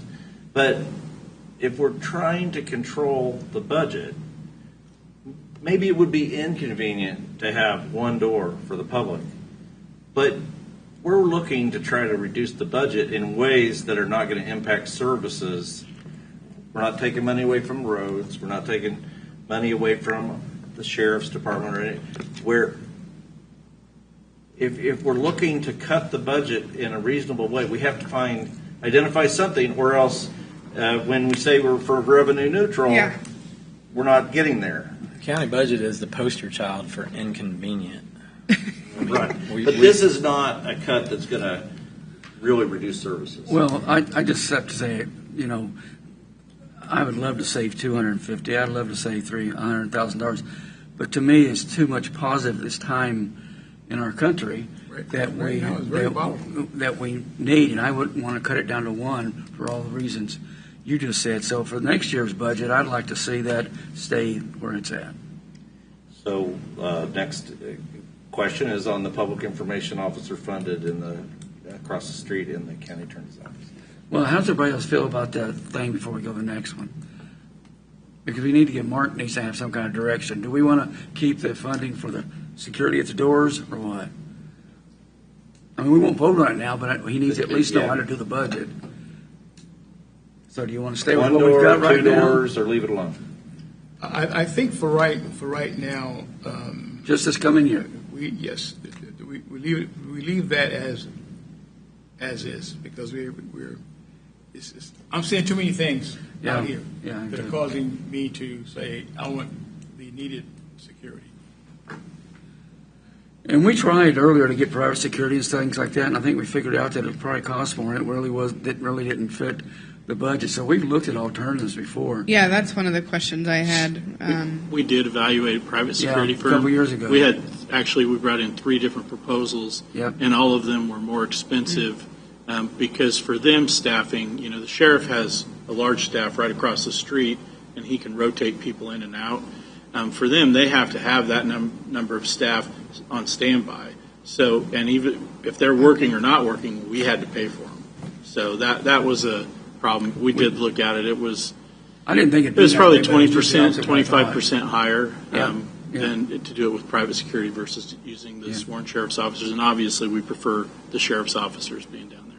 And then I think the crime that Todd was referring to is that some of the employee theft that had happened in one of the departments. I think that was probably the crime that Todd was referring to. But I'll tell you something that maybe you don't see on a daily basis unless you're downstairs, is sometimes the people who are paying their taxes get a little unruly. You're Maybe being not. kind. I've seen worse than that. Maybe not. That they are carrying a weapon or anything, but they get unruly and they get confrontive with staff. With the deputies here, that's cut back significantly. And when the deputies hear that going on, they walk up and intercede. So it's not stopping the people from bringing guns in. They do that, but it's also once the people get in here, sometimes they get unruly, and that deputy being there certainly curtails that. I'm sure you probably heard of the incident on the rear door where a guy had a cane, and inside that cane he had a sword about that long. Come flying out, yeah. That long. Now, if that security person would not have did their job, there could have been some serious consequences of someone getting hurt. Injury, yeah. And so that alone is worth $100,000, in my opinion. I agree. And now, Mike, I do agree that we need to cut the budget. But one of the things I've found out is that when you're trying to cut the budget, that fruit, that some call the low-hanging fruit, is one of those things that when you have a building, one of the first people to get cut is the people that take care of the building, the people that take care of your actual personal safety, the janitors. Yeah. They get cut first. So if we're going to take the individuals that are there for our security, our safety, and take them away, then we better have something in lieu of that that's going to take care of that issue. We don't have that right now. Vanessa, do you have your thoughts on that anymore? Jeff, do you have any more thoughts on that? Mike, I know you got your thoughts. As far as I'm concerned, unless you tell me different, I'm going to ask Mark to go ahead and put it in there. We still have to do the budget. We still have to vote. But I think there's enough to say that the majority of us, the census would be to continue that going forward, unless somebody really has a big heartache with it. And Commissioner Stephen, to your point, I am for a revenue-neutral budget, and I did ask the county administrator to prepare a revenue-neutral budget option because I wouldn't want to assume that I understand the county better, but the commission would have to support that request, with a majority, which I'm not sure that we have. So if we do have that, let me know. Well, the point I was making is, while we can't get to a revenue neutral budget, is this I have listed what we're going through would have amounted to $741,000 worth of budget reductions. But so you want to talk about the public information? Go ahead, Mike. What did you Public information officer would save $126,000. I don't see how you can. I don't see how we can control that. I understand what you're saying. We just delete the funding. What you're saying. But that is Todd Thompson's call. But we just delete the funding. He can keep that person on, but he has to do it within his department. In his budget that we give him. We just take that $126,000 allotted to that. Jeff? Did I not read the statutes right that says the county commissioners do not have control over electeds' budgets? No, but we do have, when we do set the budget, and if they challenge it, then we didn't, we'd end up across the street. And That's why right. we try to stay away And from you that. think all the time. you think you would win a court case against Well, I'm the not county saying attorney? that, I know. I'm just saying what we're talking about here is micromanaging an elected official's department. You can't do that. We're talking we about can ask him. removing $126,000 from his budget. You can That's ask all we're him. talking about. You can ask him to do it, but you cannot tell him how much money he needs. Mr. Lawfrey, could you clarify? Look up the statute. Well, each elected department head controls their own budget. The county commission has the approving authority for any budget. So you can, as a commission, you can dictate the amount of the budget. Statutorily, those department heads are actually required to fund their departments adequately and make that determination. Keyword. That's their determination. Adequately. But the challenge, obviously, like you said, is in court. So if the Board of County Commissioners decided to reduce an elected department head's budget, you can do that. That is within your authority. Then it's up to that elected department head on whether they feel that they can still adequately fund their department, and if not, they could challenge you in court. And that's the key word, is adequately. So if we tell Todd, we're not going to give you this $150,000, all he's got to do is go to court and prove why he needs it. And I'm telling you, I've been here 40 years. I'm telling you how this works. So back to the bottom. The bottom line is we're not actually telling Todd. We're just saying, as a commission, we don't agree with that position, and we're just removing the amount. He can do whatever he wants. He can retain an information officer, but whether an information officer I know. I has understand direct what you're effect. saying. So all I'm saying is remove the money from the budget. Then he goes to court and he proves why. Potentially. Guys, I think we've got that one. We understand that. Commissioner Dove, what do you think? I got nothing more to say about it. Okay. Vanessa, you got anything? How you feel about that? So Commissioner Stephen wants to reduce the county attorney's budget by $126,000. $126,000? Yes. $126,000. Is he the only one that wants to do that?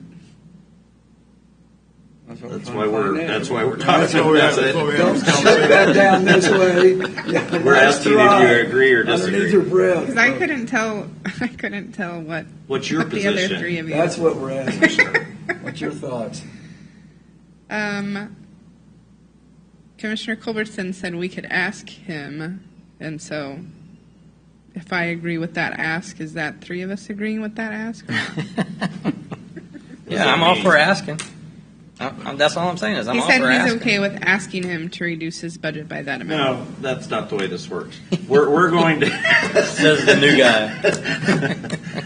we're going down potential budget Didn't cuts. you just say that you asked those individuals to about $1,000 from their training budget, and they agreed? Didn't you ask them to do I that? did, and a lot of people, each department, I had $4,100 worth of reductions that were agreed to by department You heads. just said you don't have to ask. No, but you he did ask. spent an hour and a half defending that position. He's not going to agree that it should be cut away. I mean, we did ask him. That was. He is not. I'm not going to speak for Todd. Folks, we need to wrap this back up. I personally, this comes out of every year. I'm fine with leaving that what he had. I don't know how you feel about it. I say do it. So I got I told you so rights afterwards. So, you know what? Do it. So I got I told you so rights afterwards. Do it. Well, I'm not. So, Try it. Is anybody for cutting it, or do you want to leave it alone? You're going to leave the public information officer funding in the county attorneys. You're for that. So what does that look like if we mandate that he decreases his budget by that much? We're just taking the money out of the budget. We're not mandating We have anything. authority to do that. It's if we want to We're do just it. taking the money out of the budget. Okay. He can do whatever he wants inside his budget, in his office. Okay. Jeff, what did you say? Even with other counties having those information officers, Okay. do the same thing. What's that? I'm trying to get it to where we Did are not reducing say something that. here. And I'm trying to stay out of lawsuits. Within those 6. I did try to highlight how much money we've spent on lawsuits. Did he not? Yeah, I'm trying to keep us out of it. 3 more. Okay, it's Jeff, a luxury position. Jeff, you're okay with leaving it? Leave the money in his Yeah. budget? Yes. Yes. Yes. Vanessa? I support Commissioner Stephen in trying to reduce the budget. Okay, I'm going to say yes, so it's 3-2. Move on, Mike. Would you? Did you? Two administrative positions that were added. Well, first of all, animal control. You want to keep animal control as currently funded. Animal control, I don't know if we have a choice the way it's played out. I mean, we had a good thing going, and then the issues came up, and they had to go get another private one. My only concern was when did they pick animals up and when they didn't? I think you asked that question, and that was my only concern. So are you talking about that? Well, Mr. Lawfrey, could you tell you told me we didn't statutorily have to fund I think you heard what the sheriff said today. They have to provide animal control services as it relates to dangerous animals or any criminal activity, so animal abuse. I don't think there's something that what I told you was there's no statute that says we have to go pick up stray animals in the county. I think that's the big argument. And that's where we come When, into a large when problem. did we start doing Yeah. this? When did the county start having a animal control officer? I think the sheriff said that was 6 years ago. So that's the question. Do we want to continue with that or not? I think what you're asking is not animal control because they have to continue to do the violent animals Right. or that. It's the position that was added 6 years ago. Is what you're Right. asking. So you don't want to fund the AC officer, is that it? Right. Commissioners? Who's it under? How much is it? 50,000. Is this under an elected official? It's under Yeah. the. Then my answer is the same. If they're under an elected official, my answer is going to be the same. But we have control over the budget. I know. He's not going to sue I us. think we got that clear. So what do you want to do? You want to continue with it, funding, or you want to leave it alone? Now, guys, we're not the final. We're just giving Mark numbers Right. so he can prepare. It's not fine. Okay. Okay, so yes or no? No. Vanessa? You want to cancel that position, or you I can't cancel the position. We can't. you want to leave it funded, Just the dollar. or you want Dollars. to? Okay, you want to lower the budget by the position of the animal control officer. I just want to lower the dollars. I have nothing to do Okay. with what he does with it. Okay. Lower the actual dollars. Everything that I've heard is that we need more animal control measures, not less. So I was hoping we would be able to figure out in the budget where we could try and almost be an intermediary between what the Leavenworth County Humane Society is trying to provide and what the Sheriff's Office provides. They're starting their meetings. They kicked that off, so you're right on track. I think what they're doing. I don't know how far it's gone. But what kind of meetings are they having? Trying to see if they can work out a deal on how they get picked up. See, we had an issue about a year ago, whatever, and the one out in Lansing, forgot the name of it, that used to house a lot of the animals. They had a disagreement, and so we had a contract with them. I think it was about $16,000, but there was a disagreement, so they didn't want to accept what the sheriff said, so he went to another one in Leavenworth, and we're doing the Leavenworth one. The thing about it, either one of them could work, I think, a better deal to be more responsible and help the sheriff out. I think the disagreement was more around a couple $100,000. Well, it was. I said the 16 is when I said, why didn't y'all take that? 50,000.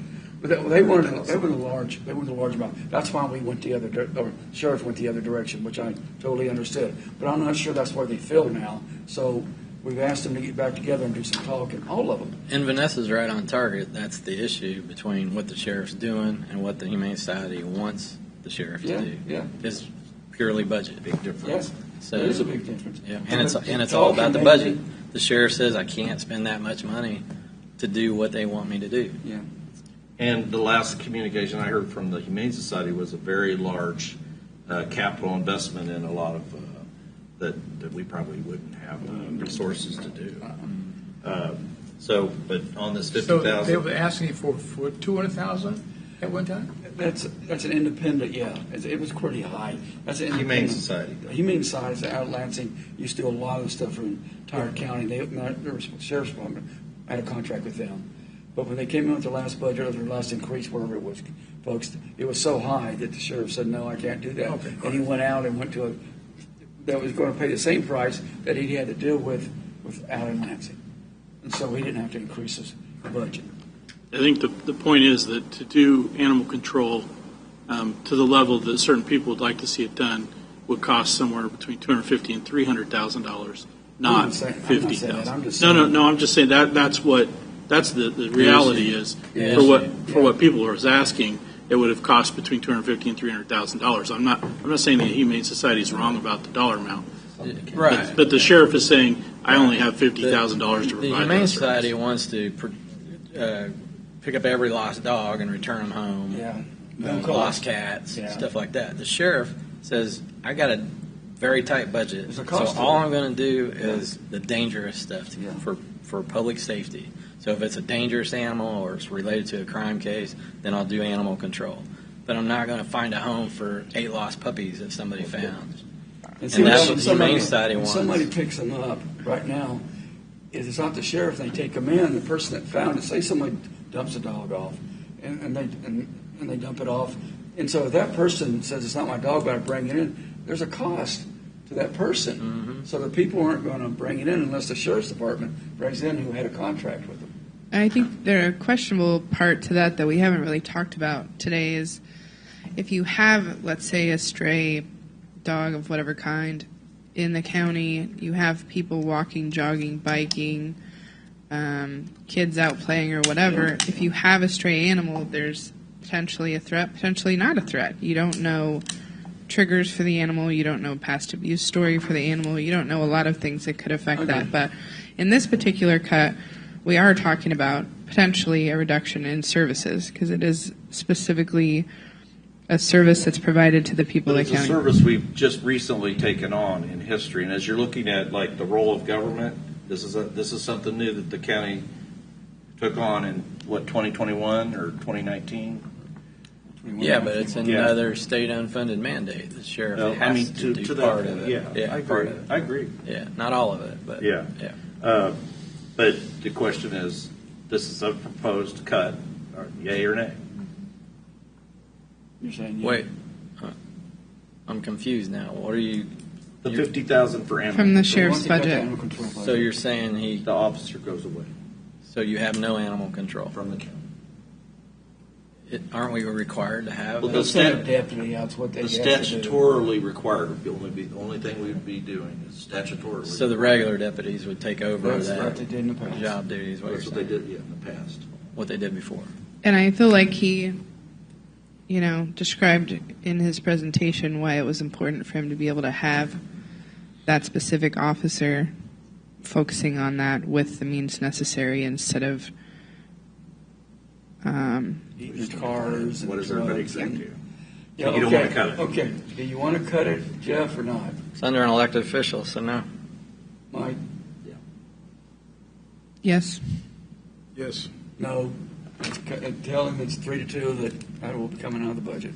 So you do want the $50,000? Yeah. Is that what you're saying? Then the 2 positions that were administrative positions funded in the county attorney's office during COVID for reduction of caseload during COVID. They're still on his payroll. That would save $130,000. That's what you got elected for. Decisions. I read you the caseload. The caseload hasn't changed. Yes.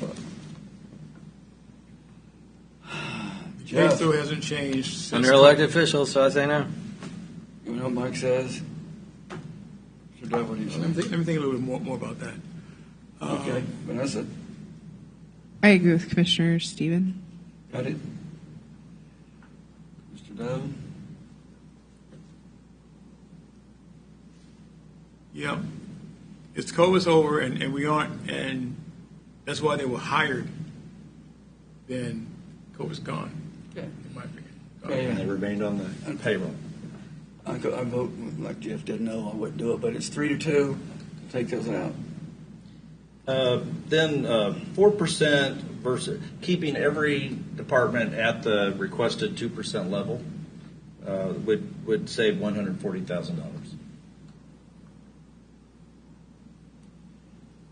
Mark, you want to touch on that just a second? I think what you're specifically referring to is the sheriff in his budget narrative was proposing a 4% increase for his staff versus the 2% that the rest of the departments did. I think that's what you're referring to, Commissioner.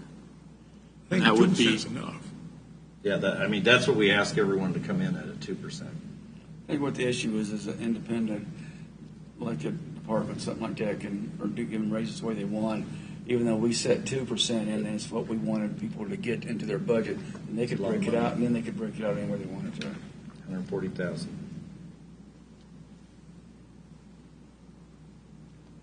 What's the question again? 2%, keeping all departments in the county at 2%. Some are requesting 4%, yeah. But it's up to the department. And we ask everybody to come in at 2%. What would the result of that be?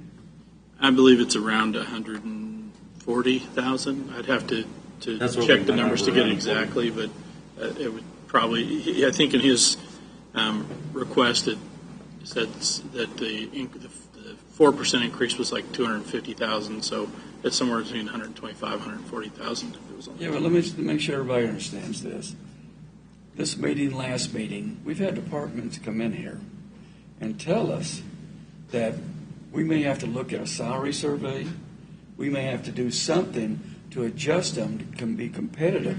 So when we're going to drop, I say the 2% is fine, but I think it's up to them to decide how they want to do it within, because we're getting ready to get back where we were a while back, and I've heard Jeff talk about it before I came on the county, is that we've got salary issues that we're going to have to look at. So I want to make sure everybody understands what we're doing here.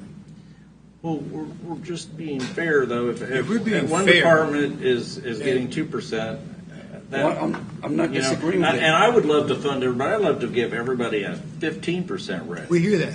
However, if you're being fair, which is the right word, fair, which I think is some kind of magic word that people are throwing out here, which doesn't mean a hill of beans.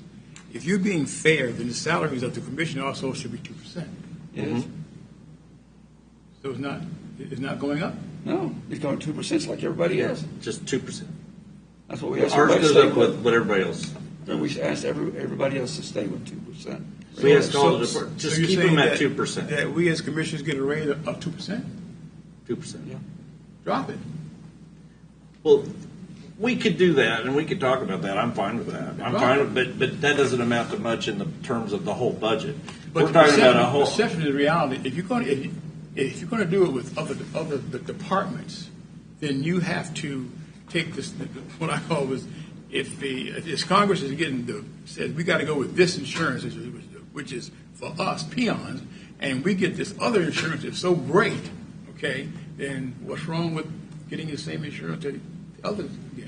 Well, I think that's But what we we're just doing. want everybody to That's what be we're- at the same That's level. what we're doing. Everybody, including elected officials, have got the 2% coming across. It doesn't matter if it's you, doesn't matter if it's the other folks. That's the way the budget was set up. We're not asking for any more. We're just not asking for any less, and that's what we're asking for every department. The line is, do we want to stay at that 2%, which I don't have a problem with. Yeah, I'm confused at what you're asking. Yeah. What, What are the implications of that then on those departments? start over. Well, first of all, This is about the cost of living raise? yeah, the 2% increase. So what you're saying is everybody gets the 2%, which is what we asked, what the All the commission departments. asked to That's begin what with. you built into the budget. Right. that But were- some departments went over and above that, and so that's what Commissioner Stephen is saying, keep them all at 2%. I agree with that. 2%. for pay raises. So will this affect what I was talking about yesterday, where people are going to end up having a pay decrease once we have the new health insurance? Yes, pretty much. So we're really decreasing people's pay. They're Yeah. not getting a raise. But that's Yeah. not. But that's not just one department. That's So the whole. I mean, That'd that's across the county. That'd be Yeah. across the county. Yeah. I just want to make sure when we're talking about this, we're talking about. I'm just saying we want to be fair. Every department, if we're saying 2%, then let's do 2% for everyone. And so what we're saying is we're being fair, potentially. So we're getting a cut in pay. Right. But we're not because of the insurance. We're cutting everyone's pay where applicable. But if that is the case, 2% wouldn't equal more money above their health insurance increase. But you're apples and oranges because the budget on the payroll is not really anything to do with the insurance. We're talking about the budget on the payroll, which we asked him to come in at 2%. But at the end of the day, if you get your paycheck and your take-home pay after the health insurance increase is less than what you made last year, you got a decrease in pay. I agree with that. Mark, hold on a second. So, That would be the case. Go ahead. those are that's a really good point, but it impacts every department, not just the one department that has asked for the 4%.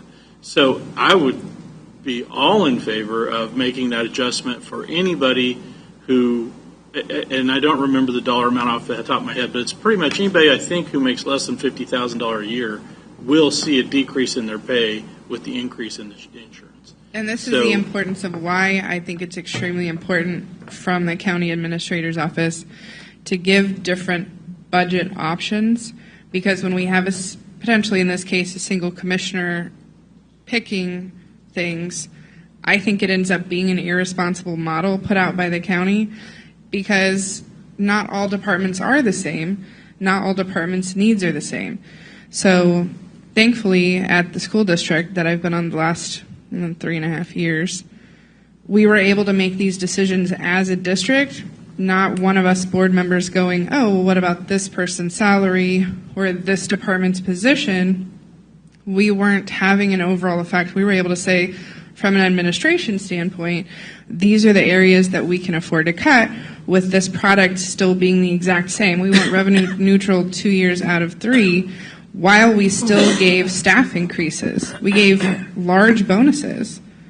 And so it's really important to me that we work on trying to do this from an administrative level, because the way we're doing it now does not Well, make just a sense. minute, Commissioner. We had a conversation with our county administrator several months ago, and we said the goal would be department increase of about 2.8 because that models with inflation, and that we would keep the wages at 2%. This was, Mr. Lawfrey, what month was that we began that conversation? I don't remember the exact day, but it would have been probably June, May, because we started on the department started in May, so it would have been in May. That's when he began formulating his budget, and he formulated his budget based on 2%. Right. So we had a department come in that's requesting above that. All I'm saying is let's keep everybody at what the original conversation was. So this is exactly the conversations that I've seen happen over the last 40 years with 28 different commissioners. The bottom line is we want to cut taxes. Doesn't matter if that service is needed or that person is needed or that asset is needed. We have to cut taxes. So you're going to tell the department head that has come to tell us we need to raise these salaries or we're not going to be able to compete with the same jobs that everybody is taking and leaving the county. You're getting us right back into the same situation to where 10 years ago, the county was the worst pay, the worst benefits. We had people leaving left and right. So for the last 10 years, we have been trying to get the county jobs back to where they were competing wages. And now we're taking a step backwards again.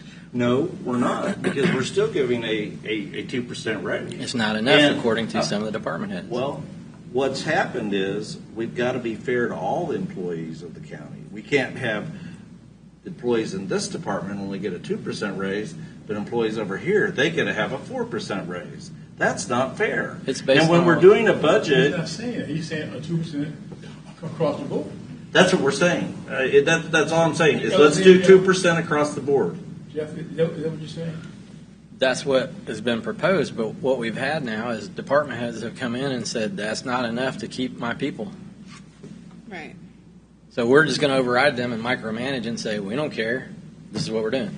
And we spend a ton more time training consistently Yeah, $8,000 per person basically to train the average physician. than if we would work towards having a budget that maintains staff because it's a good place to Okay, work with good pay. hold on. We have been, over the past 6 years, we have increased salaries more than 25%. What was the railroad's last increase? Just a minute. We've increased salaries every year since I've been on the commission.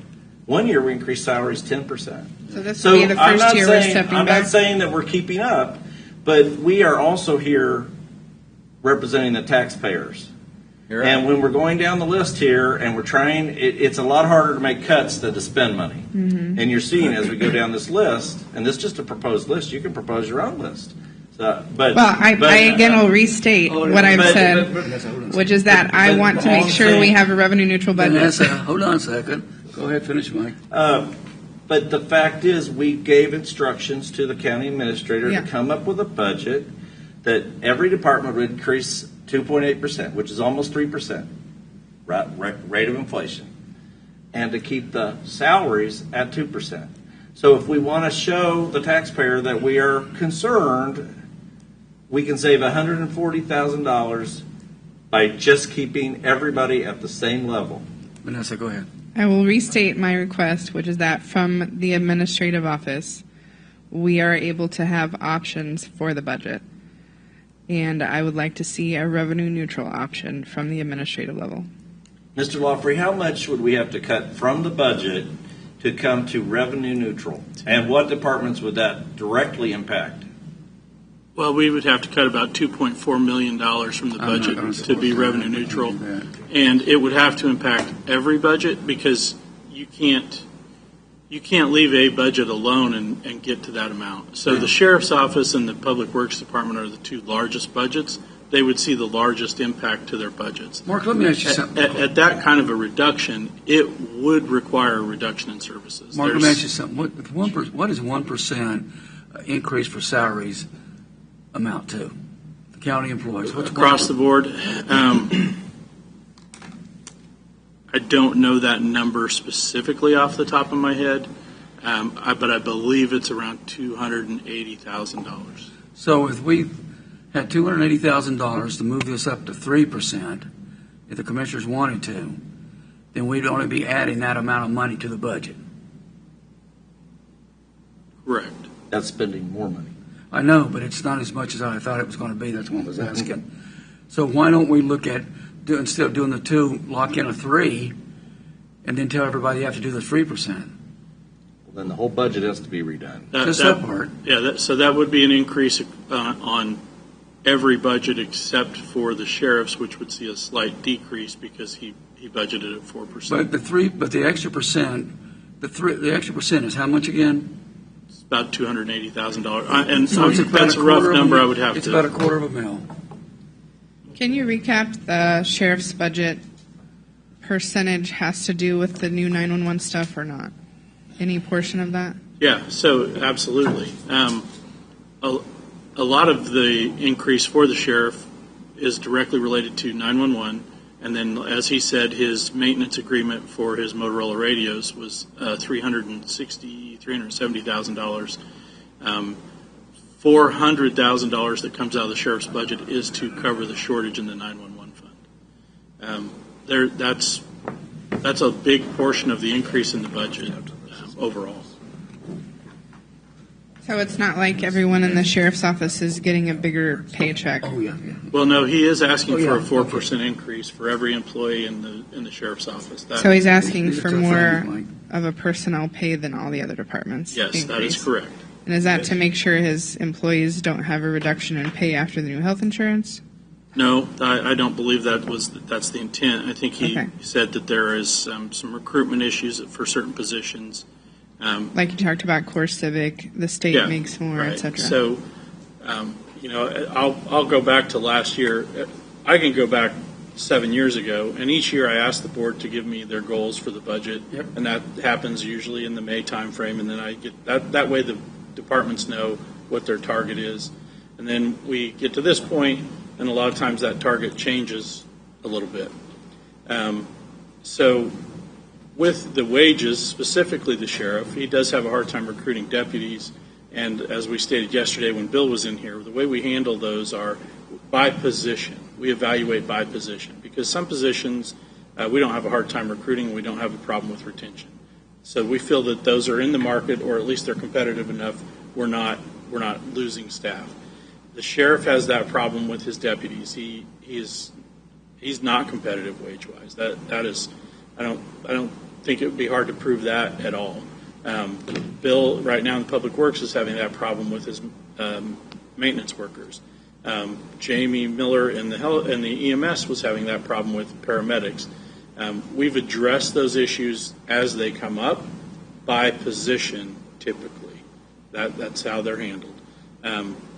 When we talked about the insurance increase, the change, we discussed that it was going to be an impact to the employees at that time, that it's going to mean more out of their pocket, obviously. It would be nice to cover that cost, but we couldn't do it. It's just not, that's one of those sustainability things. It's just not sustainable for the county to continually pick up that increase. Yes, that means that some positions will see an actual decrease in their pay starting with the new insurance, which will be in October, actually. So one option that we could do is only adjust the pay for those people who are below the line that would see that impact a little more to make sure that they are at least held neutral, adjust it to where they would make sure they would get the 2% plus, but not every employee who's on the health insurance will see an impact. Not every employee is on the health insurance. So it gets dicey when you try to hold one group neutral. That might mean that somebody else is getting a bigger increase than the people next to them. So it's not a simple process, but I will do whatever this county commission instructs me to do as part of the Well, let me ask you this, Mark. If you're going to give 2%, then all of a sudden you have to come back in 3 months and come before us and ask us for, or next year, and ask us for an increase, say, EMS, Public Works. Wouldn't it be better to put it in the budget now? Absolutely, it's better to put it in the budget. I'm having a hard time recruiting deputies, and I would like to add $60,000 to my budget to recruit deputies. You would want to do that right now. If you knew it, you'd want to do it now. Bill is going to come in the next few weeks with a proposal to try to assist with recruiting heavy equipment operators. It's going to be absorbed into the budget that he's already presented. And that's what the sheriff was proposing with his 4% is, I would like to recruit. Now, his 4% is across the board for all of his employees. Every other department tried to stick to the 2%. Except for wasn't that high, was it, Mark? What's that? What was his budget total? Was it 2 something? The total increase of the sheriff, well, again, keep in mind that he has a big increase because of the Motorola contract and the 911 transfer. Mm-hmm. But what I'm saying is, even if he got the 2%, just thinking out loud, he could adjust the 4% within his own budget. The sheriff's overall budget increased 6.75%. 6%? Okay. Okay. What do we want to do, folks? So obviously the school district budget is a lot different from the county budget, but I have been consistent there, and I will hear that I do not like having one option. I like seeing various options, and I think it's more transparent to the public as well to see, if we did this, it would look this way. If we did this, it would look this way. And I'm not going to come up with my own list because, again, I don't think that's good governance. I don't think it's responsible on a county level for me to say, I'm going to pull this folder out, this folder out, this folder out, and I'm going to go after this position and this department or whatever. I do not. I think like you that. make a point. I think overall, if we could get 2 or 3, just talking out loud, you'll chime in when you want to, 2 or 3 maybe decisions on this pay issue instead of just one right now, because we've all thrown out a couple things already. We got to give Mark direction. Leave it at 4 or keep everybody at 2%. Well, I think leave it at 4. What do you mean leave it at 4? Leave the sheriff at 4%. The sheriff at 4. Leave the sheriff Just at 4. the sheriff. Okay. Well, that's what There's only one department asking for 4. Is that Yeah. Commissioners, again, from the budget perspective, what I say each year, tell me what your goal is.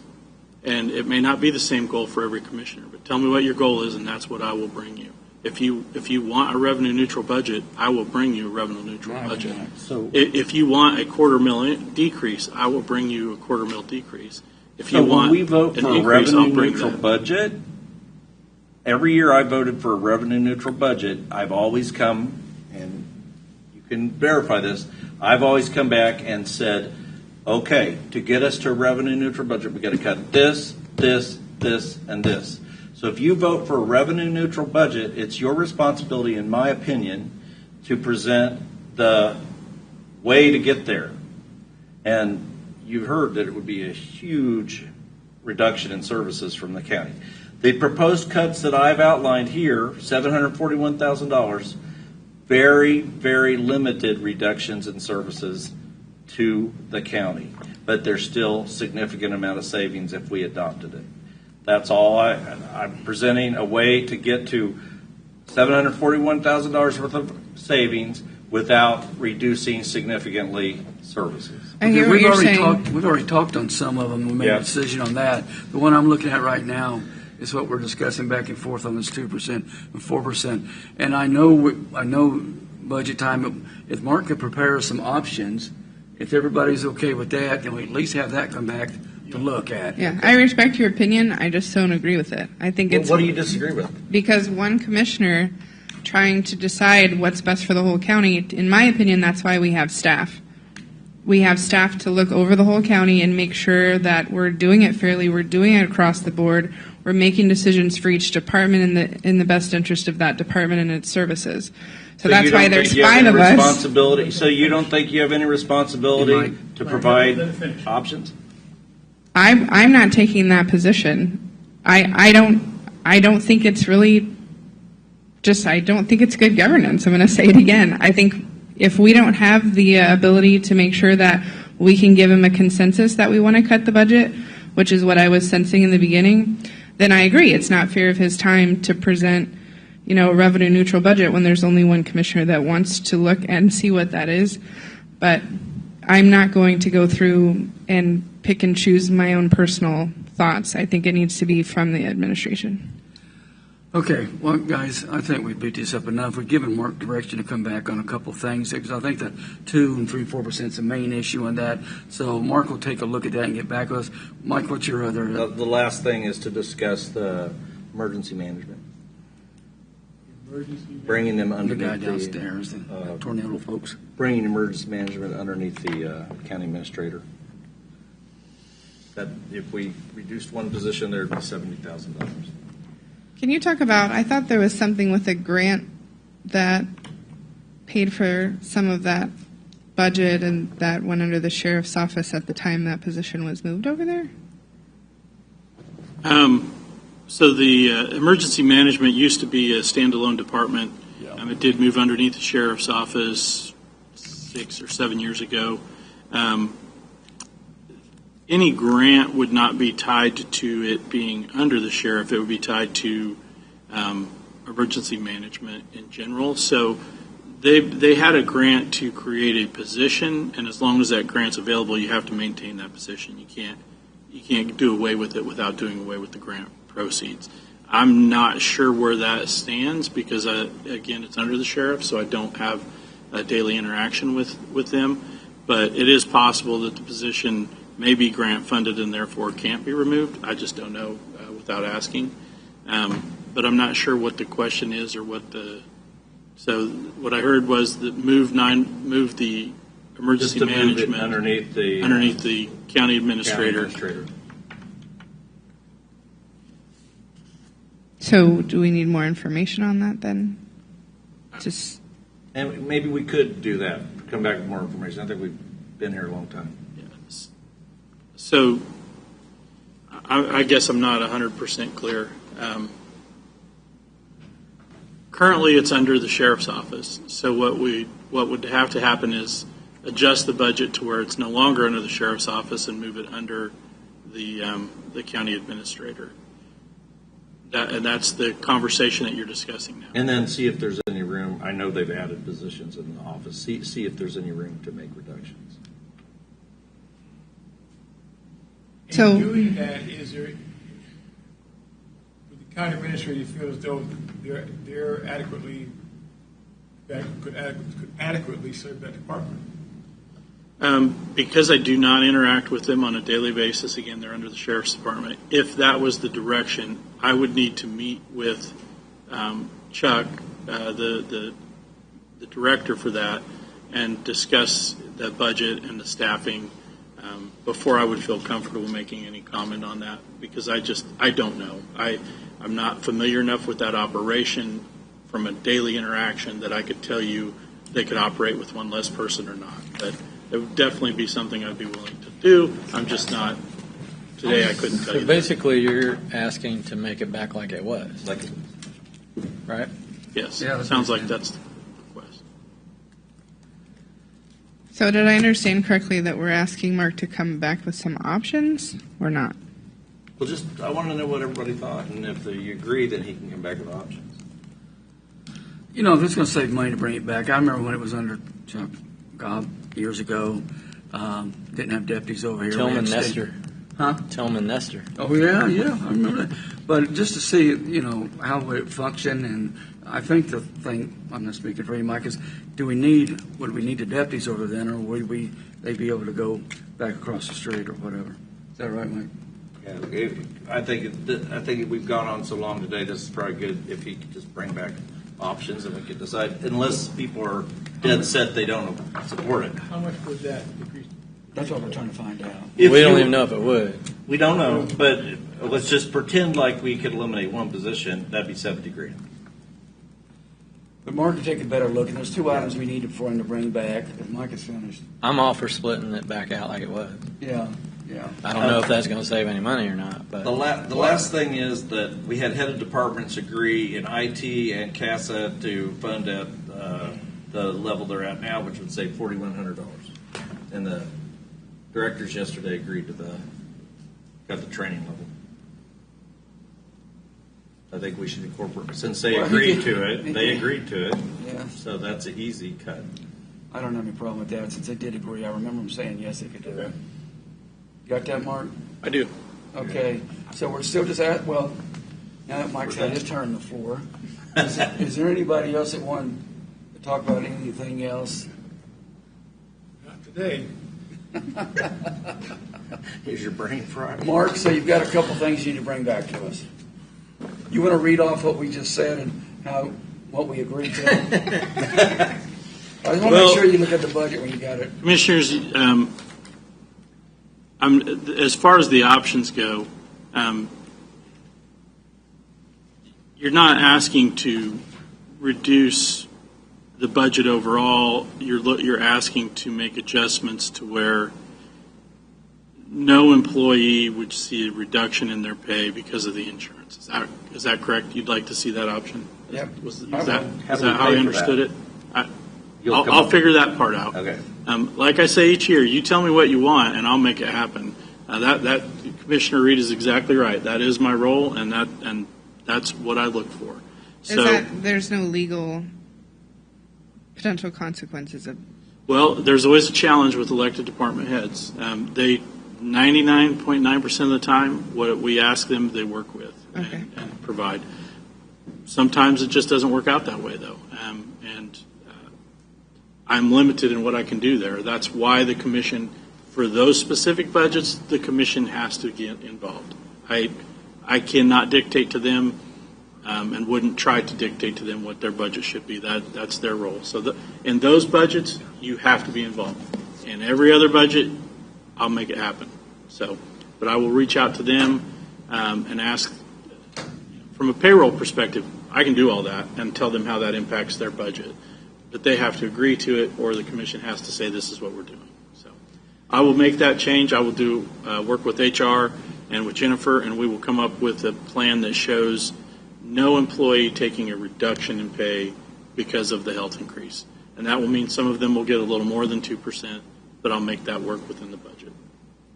Make that work within the budget? I will make that. I will not bring back a budget with a mill levy increase. That was my challenge. But you'll leave it within the... That was my challenge, and that's what I will make happen. Mark, I guess I was more asking because with all the conversation, you tend to get lost sometimes up here. Yeah. we decided on the things that Mike talked about, the 250,000, what it was, the security, we're keeping that. We're keeping the PIO. Animal control is gone, and 2 of the part-time people, is that correct? That's what I have as notes, is, Okay. is what you discussed Does everybody today. still agree with that? And we'll come back with the budget and the emergency preparedness. Or come back with, I will talk to the sheriff about the emergency management. okay. Is everybody okay with that? And are you also going to give us like on the 4% and 2%? You're going to give us like comparisons, or are we just sticking with the 4%? I didn't know what the final result was on that. No, Mark's going to come back with it. Let him bring back Okay. the 2, and let's just see. Once you start meeting for this many hours, sometimes the brain tends to, especially my brain tends to. So let's give him the opportunity to think about it, and he'll be bringing it back to us soon. Is everybody okay with that? Yep. If that's the case, then if no one else has anything, we are done. Thanks, everybody. Good interaction. Yeah.